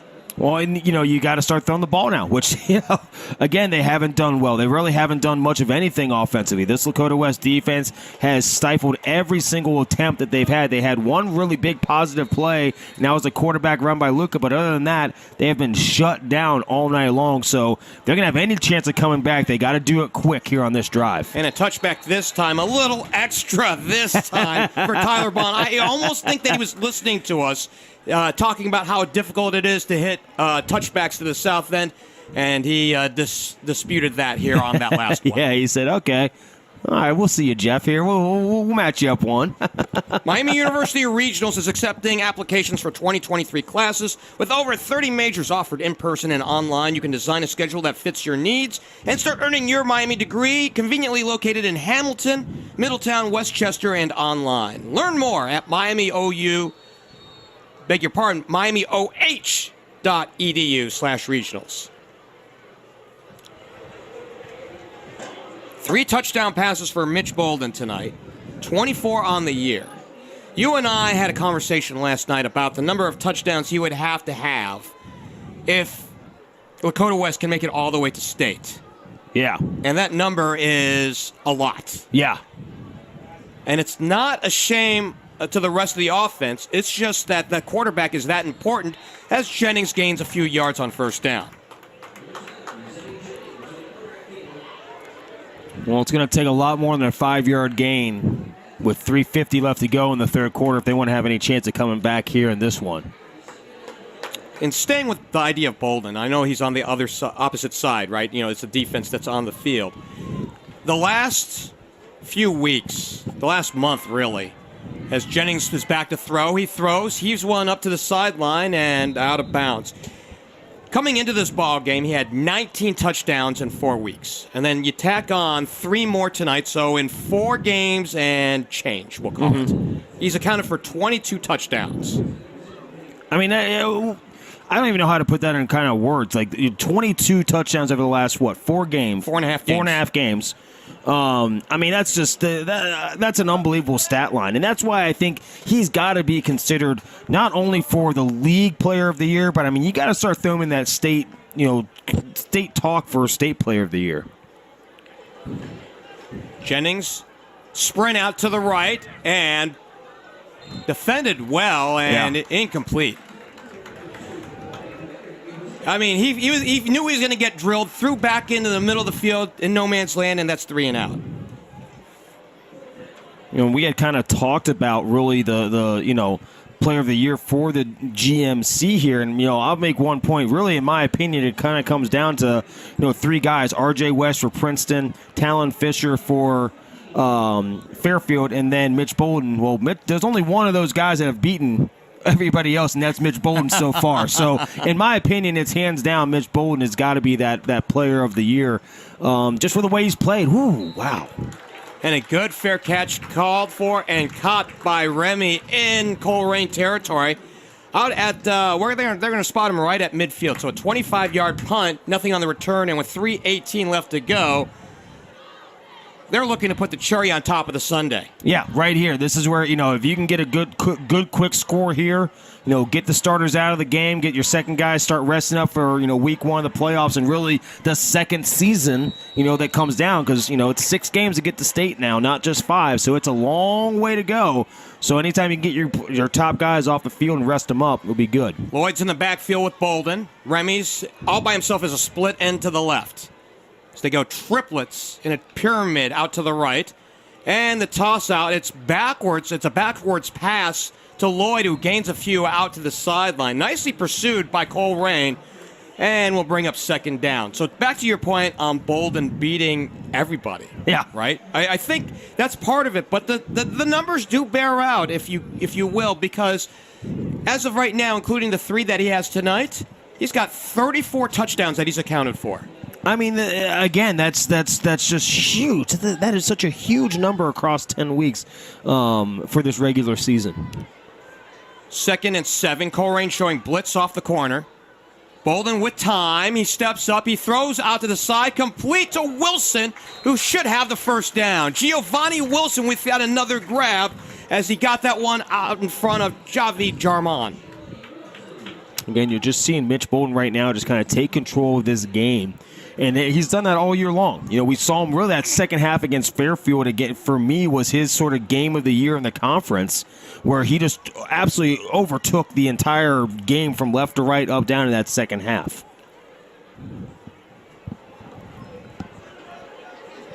Triplets to the top side. Well, we'll talk a little bit more about the other quarterbacks here in a second as they empty out the backfield. Motioning Lloyd into a slot to the left, and now the throw, deep middle, complete for 6.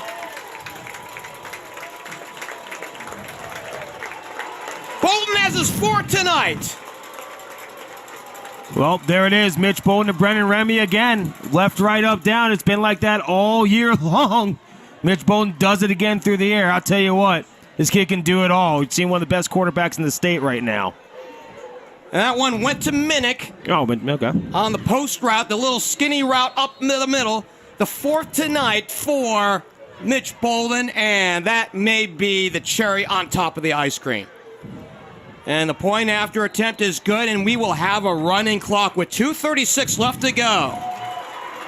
Well, I mean, even better went to Ben Minnick, because I think that just shows the X factor that is Ben Minnick that has come out here in the last 2 weeks, because we really hadn't seen him on the offensive side of the ball much, if not any, throughout the regular season. So again, when you're able to have those type of weapons that you're able to add to your arsenal already, and that arsenal includes Trent Lloyd, Brennan Remy, and Mitch Bolden, I'll tell you what, that it could be huge come the playoff time for Lakota West.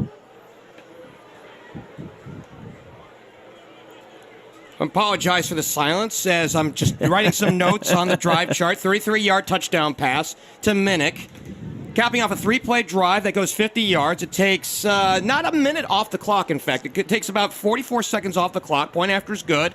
Brand new score here in Beckett Ridge, 31-0. And number 2, Lakota West, is smelling an undefeated season in the regular season, that is. And another GMC title.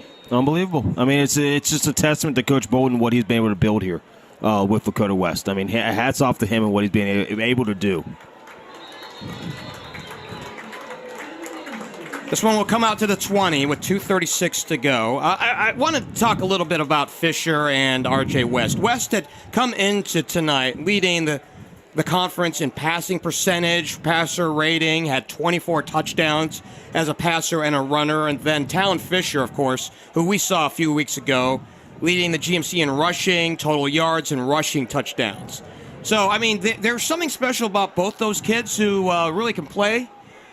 But I go back to your point that somebody's beaten both of them. Yeah, exactly. And that's where I go. And don't get me wrong, I am not, diminishing, anything that R.J. West or Talon Fisher said. We saw Talon Fisher, 2 weeks ago, absolutely light it up left, right from 4 quarters. It was truly, you literally saw 2 amazing quarterbacks go head-to-head in that game. So not diminishing anything at all, but Mitch Bolden has been so dominant throughout the entire year so far. The quarterback keeps, and nothing.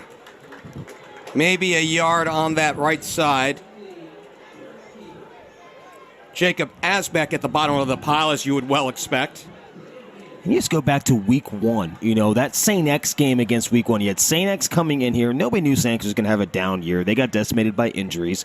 They're a tough football team. They come in here, and St. X had that revenge factor. Remember? Because West beat them in the playoffs. You come in here, it's a tough first half. Then all of a sudden, out of nowhere, Mitch Bolden just takes over the entire game. And really from then on, from that second half all the way to tonight, he's just been so dominant across the last 10 weeks. Pass play out into space and close to a first down. And it goes to Cheatham. No, beg your pardon, Mikhail Satterwhite. And he's close to a first down. And they will actually move the chains for him.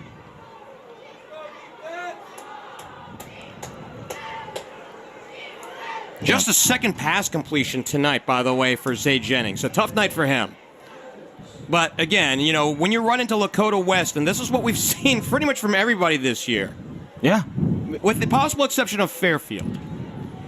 Jennings will run it, and boy, he is undercut for a loss. I can't see who that is, but he just absolutely snuffed that thing out from the get-go. It's Malik Hartford. Yeah, that was Hartford. Wow. I think that's the first time we've called his name tonight.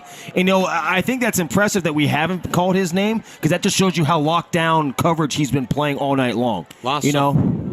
Beg your pardon, a loss of 1 on the play. No, but just back to that point, that's why we haven't, Malik is one of the best football players on this field right now, and he just plays such lockdown coverage that we don't get a chance to call his name that often. Well, I'll bring up a question for you as we bring up 2nd and 11, and a roll right for Jennings as he looks to throw back, flush from the pocket, and now throws down the field, intended for Satterwhite, incomplete. Who is the best player on the field? Because we have a couple of 4-stars on the field right now. Ben Minnick going to Notre Dame, and Malik Hartford going to the Ohio State University. That is an impossible question to even begin to start to answer, because of the talent pool you have across here, and every talent has their own different way of doing it. You have Mitch Bolden, you have Brennan Remy, as we come down to the half here now. So yeah, that's a loaded question there, boss man. I'll give you some time here in the break. And West looking to wrap this one up. 31-0 here in Beckett Ridge on Chatterbox Plus.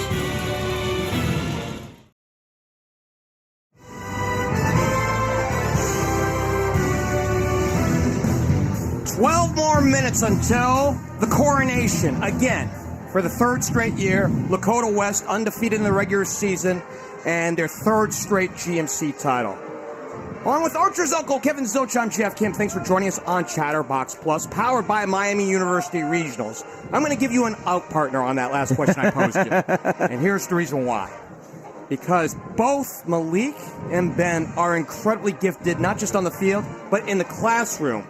And they're going not just to great football powers, they're going to great academic institutions. Well, I mean, Notre Dame, one of the top academic institutions in the nation, and Ohio State, has some of the best academic programs left, right, up, down across, the nation.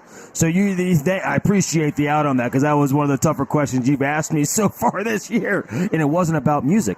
We got a chance to see Malik's mother, Zainab, who's the head of the Boosters Club for the Firebirds, on the Firebirds show on Monday. And I understand exactly where she gets both the looks and the intelligence from. And that's not a slight to Malik's dad, Jim. Jim's a good-looking fellow and a great guy, too. But, in fact, he's taking some video from upstairs right now for the Firebirds. So parents mean a lot here, and we gotten to know Ben's dad, Dave, who's really just a hoot to be around, and Jennings, reversing field, has nowhere to throw to, and is staying alive, and now is dropped as a coverage sack, all the way back to the 20-yard line. Great job there. I think that was Jacob Asbeck who was in on that sack there. So you just seen that, but I think that's awesome that you see so many parents getting involved in this program. You got Malik's mom as the Boosters president, his dad's upstairs filming. We've seen parents up here in the press box working, doing stuff. They rally around this program, but I think that's also a testament to really Tom Bolden, the way he's kind of made this into a family style atmosphere within this team. We see it all the time down after the game on the field and everything. All the parents are down there. It's a great atmosphere that they've built here at Lakota West. Ball at the 21-yard line. Here's yet another punt. Remy backing up. Let it go. Out to his 40, and he's going to let it go. He's going to walk away from that one out to the 36. So that turned out to be a very nice punt there. Yeah. 43 yards, nothing on the return, and a running clock, as we had mentioned, as we melt the clock under 11. Tell you what, another thing about Lakota West, we had Texas Roadhouse tonight. I'll tell you what, those rolls, man. Good eating up here in the press box. Gotta love it. By the way, we have to say thanks. Yes, 100%. Darren Walters is the sports information director from especially from a football side. He takes care of us, and so does his wife, Jody. And Jody, I've known in years past, has corralled us to great food here. So we owe the Walters very, very good thanks here. And honestly, now at this point, you and I are just waiting to anoint again. Lakota West, again, for the third straight year, undisputed, unbeaten GMC champions. Well, I think you're going to start, and you have seen, I think, I don't see Mitch out there right now, so you're going to start seeing the second teamers get in there, start rotating in a little bit. At least I don't think that, that's not Mitch. Nolan Parker is the quarterback. And Davion McCoy's in the backfield with him, but the ball goes to a receiver. Hey. It's Giovanni Wilson out to the sideline. He has a first down. Big yardage on the end-around play for Gio. Great blocking up front. That's when we say, we got some flags. They flew in there afterwards. Well, there's going to be some hurt feelings in a game like this. Obviously, the pedigree between coaches who know each other so well, and the schools know each other so well because of the current Lakota West head coach. And while we sort this one out, Miami University Regionals is accepting applications for 2023 classes. With over 30 majors offered in person and online, you can design a schedule that fits your needs and start earning your Miami degree conveniently located in Hamilton, Middletown, Westchester, and online. Learn more at miamioh.edu/regionals. So I think this is a great moment here. I just seen on the sidelines. Giovanni Wilson, caught the ball. He had the penalty on the sideline. That was on him, unsportsmanlike conduct. Came right over, and you see his Coach Bolden with his arm around him, basically telling him, not chewing him out, not screaming at him, saying, hey, listen, those are the type of things. If you want to be competitive, you want to be one of the great players here, those are the type of things you can't do. So I love those type of coaching moments right there. Well, I'm going to add to that as we have time. What I love about some of the kids that we see so often, like a Mitch Bolden especially, who may be the best example of this, he's looking to celebrate with his teammates. He's not looking to point fingers at the opposition. Right. And a run play nets a couple of yards as we continue to melt the clock, 9:38 and counting. Well, and I just keep thinking back to, when I was playing football at Moeller, and, we played actually Lakota West. I remember my junior year in the playoffs. And Lakota West was always a team that, they'd get 6-7 wins. They'd always be behind Colerain usually. Mm-hmm. But what Coach Bolden has been able to build here with this program, I saw I retweeted it, I think, that he was named one of the top coaches or the top coach in the state to play for. So, that's a huge accolade for him to have that. So, again, it's a great job that he's done developing this program and these kids. Parker flush from the pocket. He lost the handle of the ball at the end. And they're going to whistle the play dead as he came to rest, dropped for a loss. Well, they were trying to set up a screenplay there, and one of the things that, coaching moment there, for Parker is, hey, when you are running a screenplay, you're going to have guys in your face. If it's not open, you throw that ball right at the feet of your receiver and live to fight another down. Don't take the sack, though, because now you're going to end up in a 3rd and 20 situation. Mind you, they're already backed up because of the unsportsmanlike, but still, nonetheless, that's a situation there. Again, know your situations, quarterbacks. No, you can't take a sack there because you don't want to end up in this 3rd and long situation. West needs the 46 of Colerain for the line to gain. And another end-around play. It's Wilson turning the corner for a couple. Awfully spry on his feet, by the way. Yeah. I want to add this. So, you pay attention to Max Preps? I follow it. I don't necessarily dive deep into it.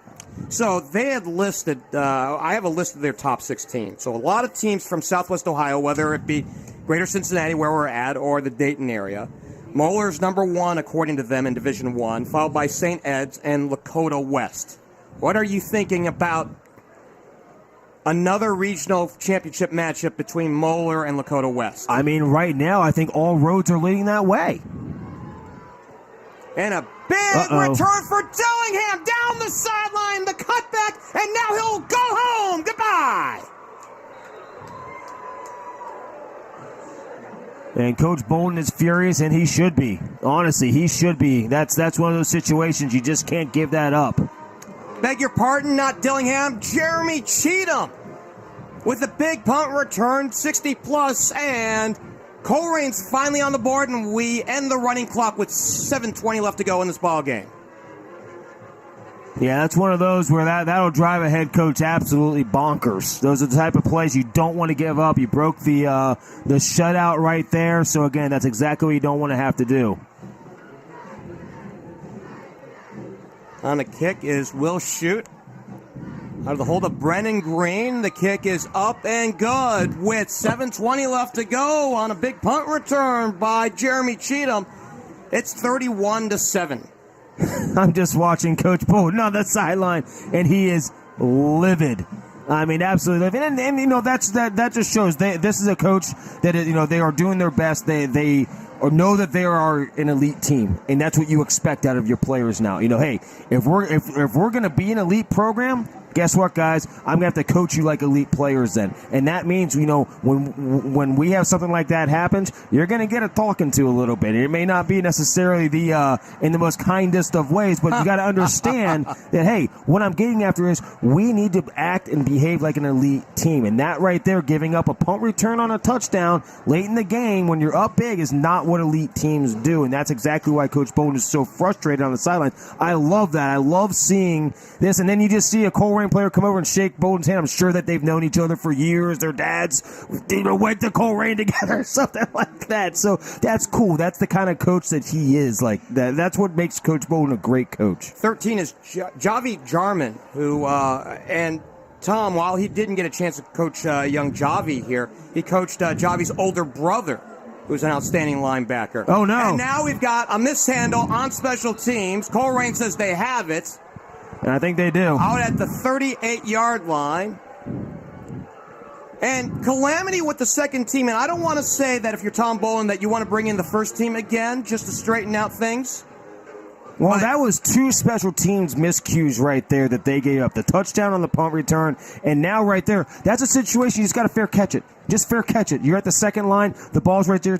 Just fair catch it. Nobody can hit you. Make the catch. Fall on the ball. Boom. We live to fight another down. And right now you give up good field position to Colerain. You know, I'm not sitting here saying they're going to come back and win this thing, but you definitely don't want them to score here. Well, again, you know, the game is well in hand, you know, given the amount of time that's left.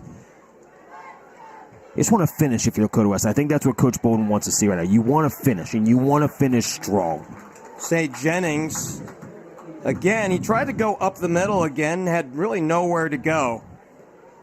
It's one of those games where, you know, the last thing you want to have happen is, they beat them, but man, those last 2 minutes, I don't know, they look a little shaky. That's what you don't want to have, because that's, you know, the great teams, if you want to win, you know, go into, you know, week 6 here coming up in the playoffs, and that's a state championship, you got to be able to complete a game start to finish no matter what the scoreboard says. 2nd and 9 from the 37-yard line, pickup of 1 by the quarterback.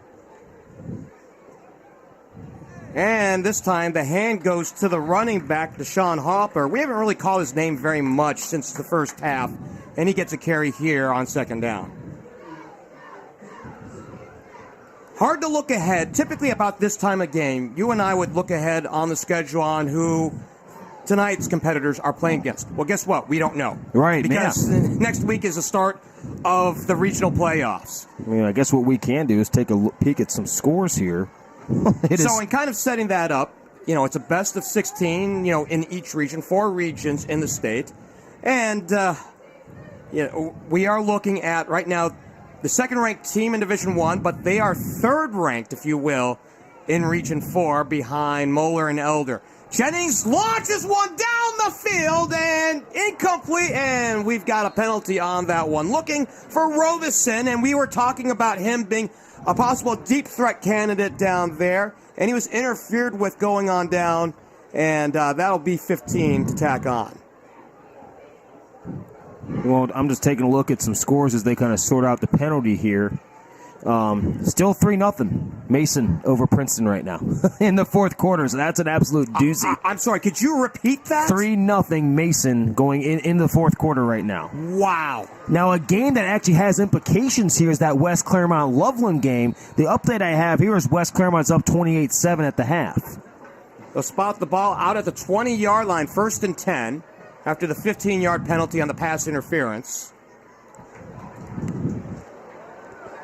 And Hopper, the give, up the middle, has good yards off that right side for about 7, maybe 8, as he ran behind Keegan Garr and Anthony Tate, and they opened up a big hole on that right side.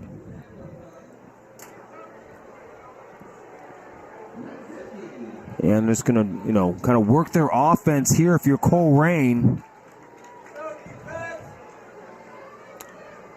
So we were talking with one of the staffers here at Lakota West, and I think I had offhandedly mentioned that right now I had thought that West, prior to the ball game, would win by 17. A touchdown here by Colerain would make it a 17-point margin.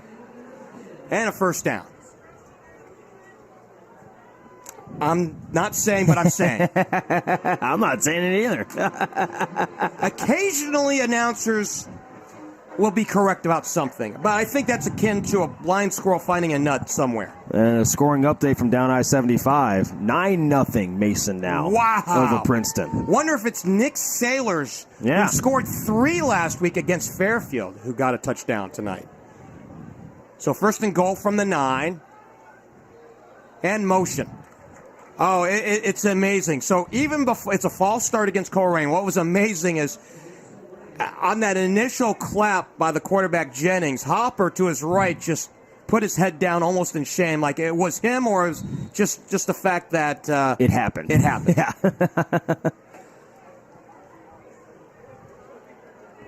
So the only Colerain touchdown that has been scored tonight came on special teams. And we've seen this quite often in other games in which scores from the opposition against Lakota West wouldn't come against the first team. You and I saw that back in week 2 Lakota East put a touchdown on the board literally on the final play of that game as Jennings rolls right on the run down to the sideline to the goal line. Is he in? No, I think they're going to say he was out of bounds. Out of bounds, short of the goal line. Right at the, I don't know where he's going to mark it.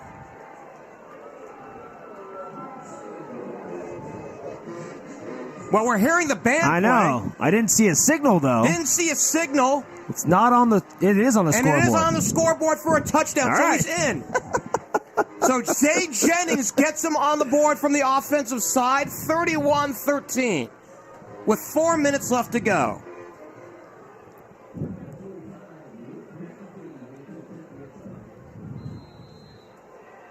And the point after is good, and how about that prediction? There it is. Tell you what. Good prediction here. I'm trying to see what these scoring updates. I really am curious. I haven't got an update on the Lakota East Fairfield game, which is tied up at the half. While you're doing that, I'll break this down. 5-play drive that goes 38 yards. It was helped out by a couple of penalties on West. It was a Jennings 9-yard touchdown run. No, actually a 14-yard touchdown run after the penalty. And the point after is good. And the score with 4 minutes left to go is 31-14. Lakota West on its way to a third straight conference championship. In the 11 years that Tom Bolden was the head coach over at Colerain, they won a GMC championship in every year. Now he's continued that. And then they were third, if I recall, in his first year here for West. And then he's got a streak of 3, including tonight, since. Now, in fair measure, as we have the kickoff here, Colerain, after Bolden departed, and it was Sean Cutright's first year, they won that. They won the GMC in a classic over Fairfield in Week 10, which was a memorable night for Chatterbox because that was the first ever Chatterbox game day. Oh, wow.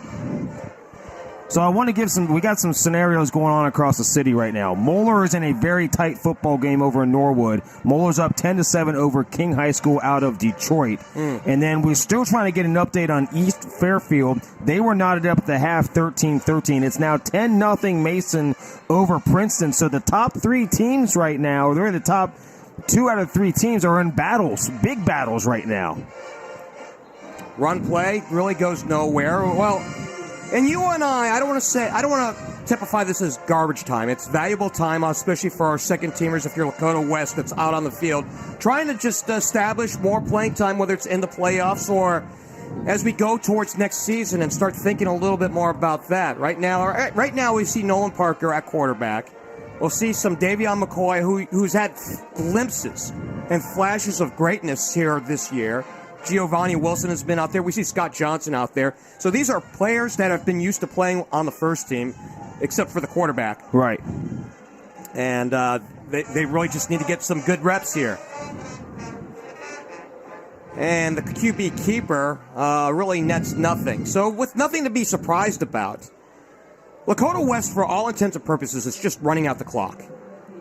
And while they may have to punt it away, and you don't want another situation in which you get a 60-yard punt return for a touchdown, you're just looking to finish the game with a win and walk out of here as GMC champions. Yeah, that's it right there. I'm literally kind of trying to go through some of these scenarios for Lakota West next week, and we'll get it after this third down play. Here comes another end around and some space initially. Is that Wilson again? Yeah, he's getting some touches here in the late minutes. So taking a look at this here, Jeff, I'm looking at, Oak Hills and Colerain. Oak Hills right now is 15th in the region. Middletown's 13th. It is 7-0 Oak Hill. So again, that could be implications for, for Lakota West. West Claremont is in hand against Loveland right now. And then Colerain also, in the 11th spot, obviously down 31-14 here to Lakota West. So right now, I guess we're all going to be logging into joeidle.com here come tonight to figure this thing out. Looking to see, we don't see a deep return man. And now we've got a timeout, and a flag has come on in with 1:39 left to go. So implications all around Region 4. The only lock that we seem to know for sure, Lakota West is going to win the GMC here in 1 minute and 39 seconds. That's you're absolutely right. That's pretty much all we know right now for certain. Sean Cutright, by the way, joined Colerain's coaching staff back in 2005 while we have this timeout. Undercarried Combs. He was undercarry for a couple years. Tom Bolden succeeded Carey in 2007. Then he promoted Sean Cutright to defensive coordinator in 2008.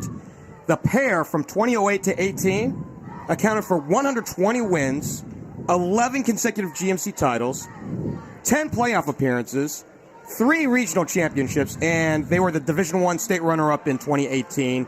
Tom Bolden's last game at Colerain.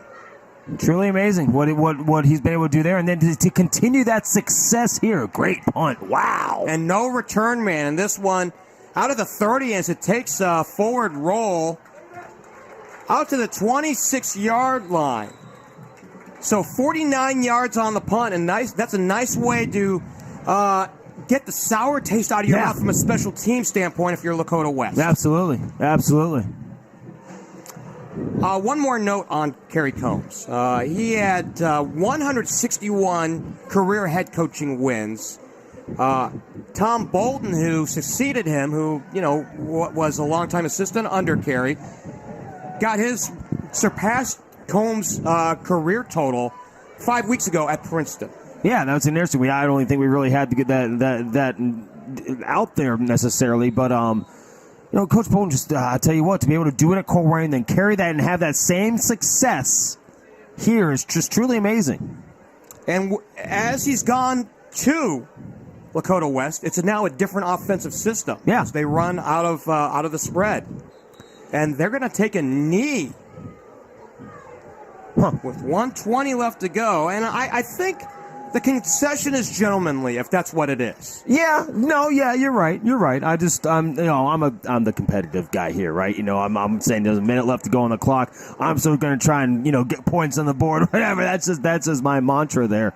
But, you're going to see two guys that obviously, have great amounts of respect for each other, coach together for a long time. And, it's been great for him. And we see Tom Bolden out at the 50, and one of the things I'm thinking about with Tom is this is the youngest son, his last kid, as we have another kneel down, that's playing for him on his last senior day. Yeah. And then after this, from a high school perspective, it will never happen again. Yep. You got to imagine that Tom's going to be a little misty-eyed tonight. Oh, absolutely. I know my parents were my senior night, and it's an emotional one because for years you've been going to Mitch's games and doing that. As we melt the clock down to 19 seconds, and that is it! Let the Firebirds soar! Lakota West, for the third year in a row, GMC champions!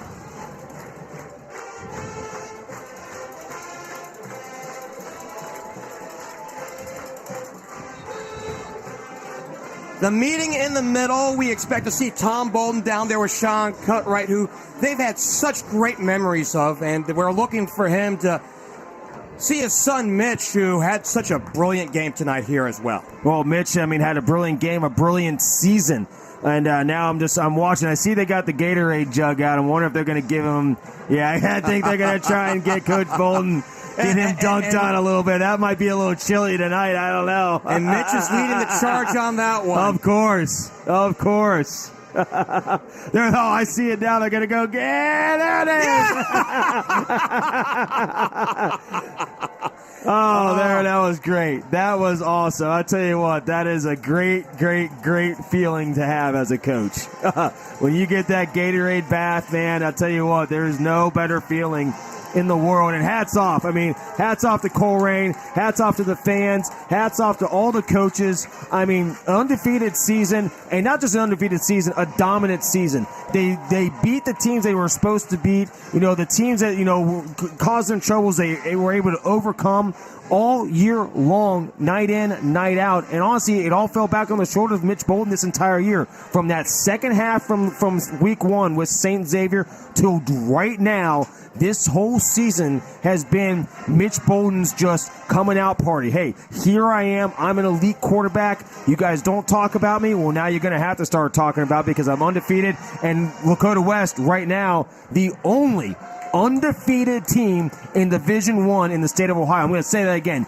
The only undefeated team in Division I in the state of Ohio. That is something to hang your hat on if you're a West Firebird fan. Well, that also deserves a big old have mercy. Yeah, I'll tell you what. I mean, and the more and more you think about that, think about all the Cleveland teams, the Ignatius, the St. Ed's, the teams in Toledo, all across the state, the Columbus, the Upper Arlingtons, the Gahannas, all of those teams, this is the only one that has not lost a game all year long. So again, tip of the hat goes to Coach Bolden, his staff, and the entire Firebirds team.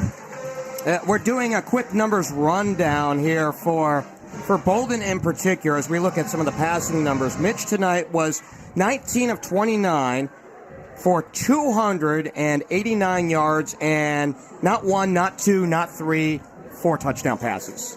Just dominance. That's just pure dominance. I mean, that's an elite quarterback we got to see here tonight. An elite quarterback that Chatterbox has been able to bring you this entire season. Been truly amazing to watch. And now, hey, now the fun starts. Now the playoffs start. It certainly does. Before it does, we'll recap here this ball game from a scoring standpoint. With a 6:11 left to go in the first period, it was a touchdown pass from Bolden to Remy, 7-0 after the point and after. And then the next scores belong to West in the second quarter with 6:12 left to go till halftime. Bolden to Wilson from 4 yards out, point after good, 14-0. And then Tyler Bond capped off the scoring in the first half, a 33-yard field goal, 17-0 as we went into the locker room. Lakota West extended their lead to 24-0 with 4:07 left to go in the third. Another touchdown pass from Bolden to Remy. That's the second of the night for Remy. He now has 10 receiving touchdowns this year from Mitch Bolden. Point after is good, 24-0. And then to cap off the scoring for Lakota West, it was a 33-yard touchdown pass from Bolden to Minnick. For Bolden, that's his 4th of the day, 25th of the year. For Minnick, he tacked on there. He got his 3rd of the year, 31-0 after the point after. Then the last 2 scores were in favor of Colerain, a 60-yard punt return by Cheatham. Made it 31-7 with 7:20 left to go. Jeremy Cheatham, that is. And then the final score, Zay Jennings from 14 yards out around the right end, point after good, with 4 minutes left to go in the game. And your final score, 31-14. Partner, I'm going to put you on the spot. Time now for our headlines. Play of the night. What is your choice? I got to go to that screenplay to Minnick in the third quarter. And the reason is for 2 reasons. One, that was really the dagger, that really kind of stamped this win. Also, recognizing Ben Minnick has become a huge part of this offense over the last 3 weeks for Lakota West. So I'm looking to see him as being that kind of X factor being thrown now to this offense as this playoffs goes. So that right there is my play of the game. And that's powered by Headline Sportswear. Partner, the regular season's over, and if you and I are so very lucky, we'll have 6 more weeks of this. Oh, I can only hope. I mean, hopefully, hey, 1 game at a time now. That's what it's all about. But I hope we get to follow this amazing team that we've been so blessed to be able to follow. I mean, my goodness, we get to watch right now. Honestly, I'd put it up there as one of the best team in the state. We've gotten to see them at least 6-7 times this year. Well, what a thrill! Think about it. 6 more weeks of football would be like the best Groundhog's Day present that I can ever think of. Absolutely. But you and I, without knowing who the combatants will be back here in Beckett Ridge next week. You and I will be on tap for Lakota West to host who we don't know as of yet. Right now, I can say is this, that Joe Ido's website's going to get a lot of traffic. It's going to get a lot of traffic between here and tomorrow. He'll have some predictions, and then I think the so-called official Sunday will come out on Sunday. I think it's Sunday afternoon. Yes. Usually around noon is when the official final ones come out. That is correct. Your final thoughts on this one? I'll tell you what, just impressive, for the way that we saw all year long Mitch Bolden play this game and get better and better and better. He started at an elite level week 1. I think he's only developed that. He has not taken any steps back with his game. In fact, he's only put the pedal to the floorboard even more over these last 4 weeks. I'm anxious to see what he does now in the playoffs. Partner is a fun one, and if nothing else for Tom Bolden, and we'll get a chance to talk to him after this. I bet he's real glad that we had a warm up here in the last day for that really fun Gatorade bath. Absolutely, yeah. That would be a little bit different. It was a little bit chillier out there, that's for sure. Partner, we'll see you for week number 11. Can't wait, man. And again, the final score tonight, in a game that took 2 hours and 15 minutes to complete, 31-14 the final, as Lakota West wins their third straight GMC championship. They go to 10-0. Colerain finishes the regular season at 4-6. Thanks go out to our videographer, Mike Ackley. 4 touchdown passes for Mitch Bolden. For Kevin Zilch, I'm Geoff Kim. Good night from Beckett Ridge.